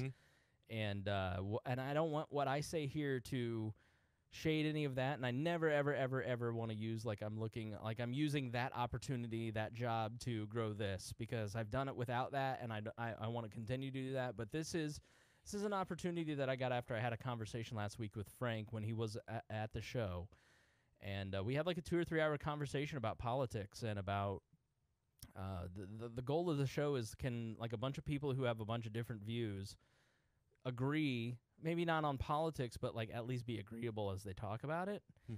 And having never really heard from a libertarian, the first episode, they were like, wait, what is this? And so I was the shiny new tool. I don't feel like I did a great job.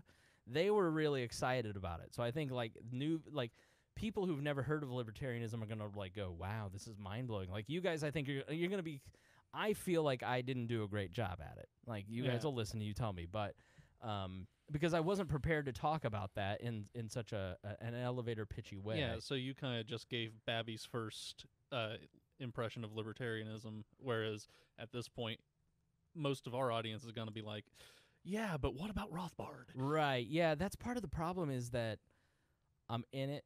Like, my friend goes, yeah, but you host a libertarian podcast. I'm like, yeah, but I don't do the Libertarian 101 speech every day. I haven't done it in months, and so So, and I was nervous, to be quite frank. Like, this is a great opportunity for me. It's a great opportunity for the network. Frank afterwards said, it went really well. Want you to come on a consistent basis. So I'm going to do that about once a week. And it's called Al and Frank Try to Be Serious, which you can get at frankpods.com. Frank, FrankPods,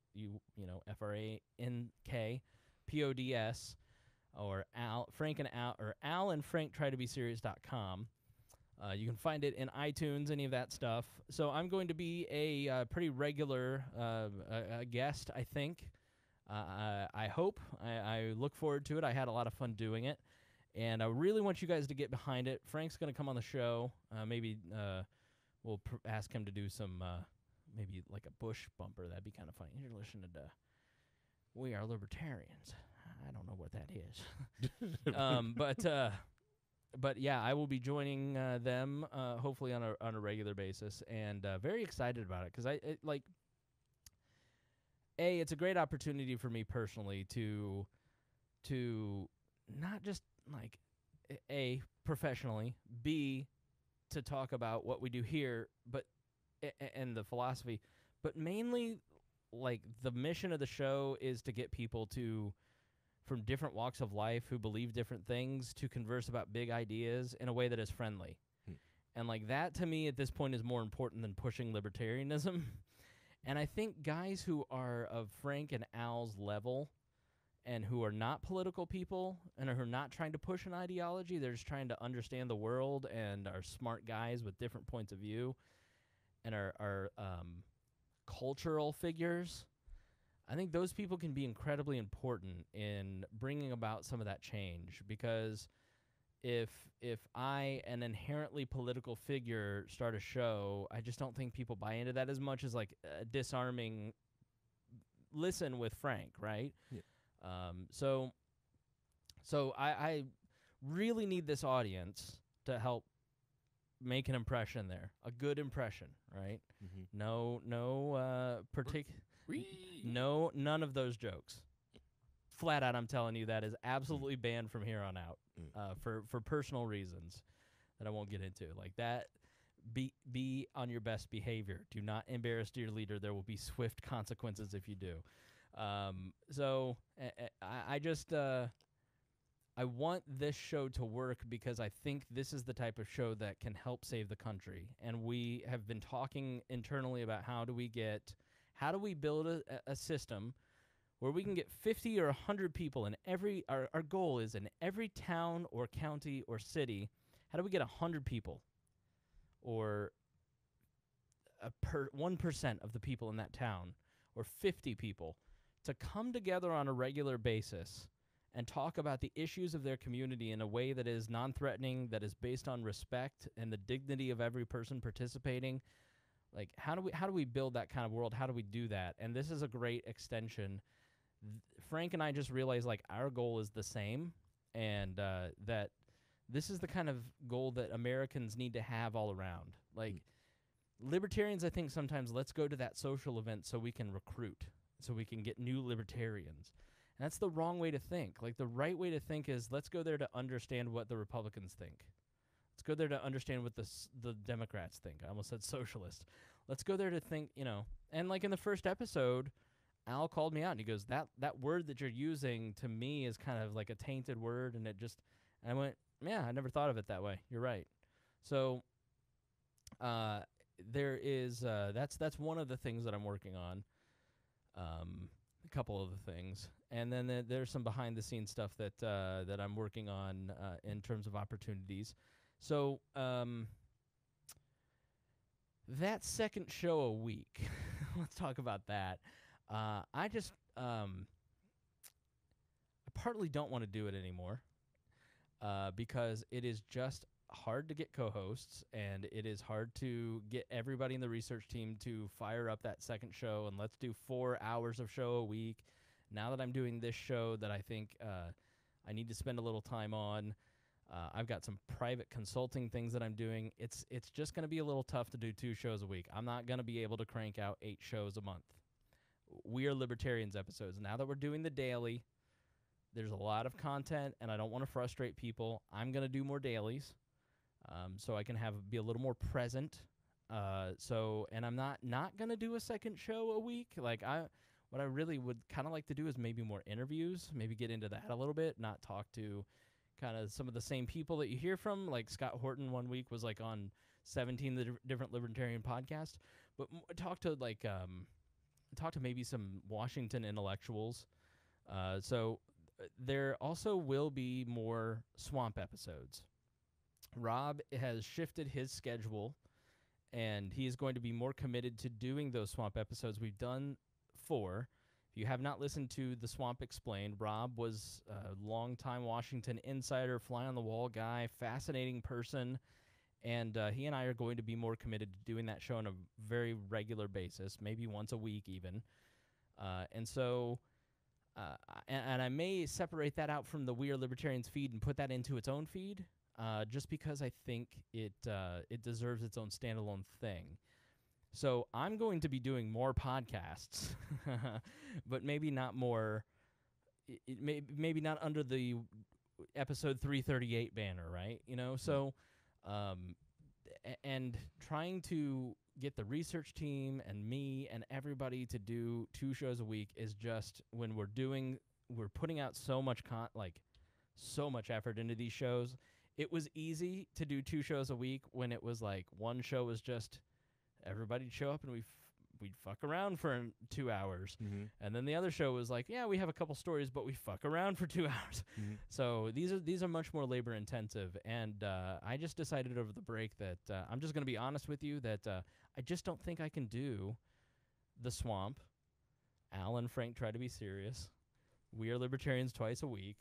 Bonus material, a daily, run the network, edit all the podcasts, edit all the videos that you see, do all this stuff, and you just go, at a certain point, I gotta have something give, right? Like, Correct, or else you're just gonna kill yourself, because I gotta have a private life too, So that's where we're at. This will continue. It will always be Tuesdays with Harry, and we're gonna start bringing in a third person. Harry's life is getting busier as well. So he's thank Harry. He's maintained his commitment to the show despite massive responsibility increases at your job, and so we thank you for your dedication. Thank you. It's tiring sometimes, but yep, he's ready to go. Now you feel like I felt last week, where it was like, all right, when we say goodbye, everyone leave. Yeah. So all right, so we're gonna end it now. Just wanted to give you a couple updates, but thanks everybody. Thanks for supporting the show. Please continue to support the show. We're going to we've got a bunch of things are about to get good. Like, we're about to head into the 2020 race. It's going to get real good. It's going to get real interesting. It's heating up. People are going to really start paying attention. Mm-hmm. And those of you who are listening at hour 2 of this program, 2:15, you're the backbone of this. And this is the program that most people listen to when they start listening to libertarian podcasts, because we're the guys doing the most relevant content to what your friends are talking about. You know it, and I know it. Love all of our friends. Mm-hmm. But, one podcast I tuned in, and he was talking about the social contract, and it's like, your aunt ain't listening to that. So we need you to participate in this. Like, I'm talking to the thousands of people that are listening to the end of this program. 2019 is when we're going to start building the ways that we work together, you and me. And by you, I mean the person hearing this voice. So when 2020 comes around, we're firing on all cylinders. Because never will there be a better opportunity for libertarians to stand up and say, we're sane, we have solutions, and we're ready to lead. Mm-hmm. And this is the audience that is going to lead the libertarian movement in that message. Because everyone else is going to be screeching and fighting about Bill Weld and Adam Kokesh and all the distractionary BS that doesn't matter. Correct. This is the show that's not going to do that. Mm-hmm. We'll talk about it, but we're not going to participate in the politics of destruction. I'm just not going to do it. Yeah. So, I need your support. I need your writing in, saying I'm ready. I'm a loyal soldier. I'm ready to do something boring like edit tags on the website. That's something that is very big in the long run, but that's something that Paul is willing to undertake, and he's like, I got some time, I'll do something. How can I help? Or I want to start a local group. Send me an email, editor@wearelibertarians.com. I'm going to donate so you can build that mobile app, or I'm going to do this so you can do that. So get involved. Yeah. We're ready. One of the simplest things you can do right now as you're listening to the episode is, if you're not subscribed to us on YouTube, help us bump up those numbers. If you go on there and just share it to your Facebook and say, hey, I love this podcast. Hody shared the channel last week and got us more likes in a single day than we've gotten in a... Like 80. Yeah, he got us...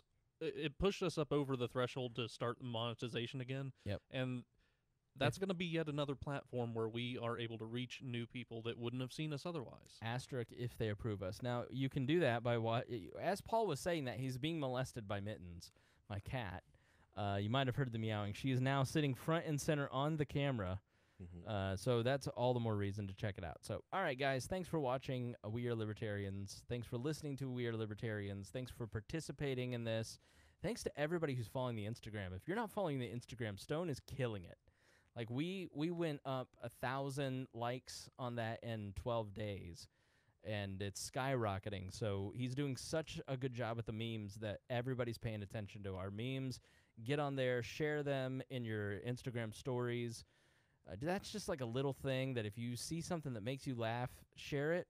And like, if you're on the post and you're looking at the bottom, you've got the heart, you've got the comment bubble, and then you've got a little arrow, a little paper airplane. Press that, and at the top it says share to your story. Do that. And so if you do that, it tags the Instagram page. It gives us algorithm credit. It shows your friends the ability to go and like the Instagram, something like that. Just a little thing that really does go a long way and really helps out. So, all right, thanks, guys. We appreciate it. We love you, and we will see you tomorrow.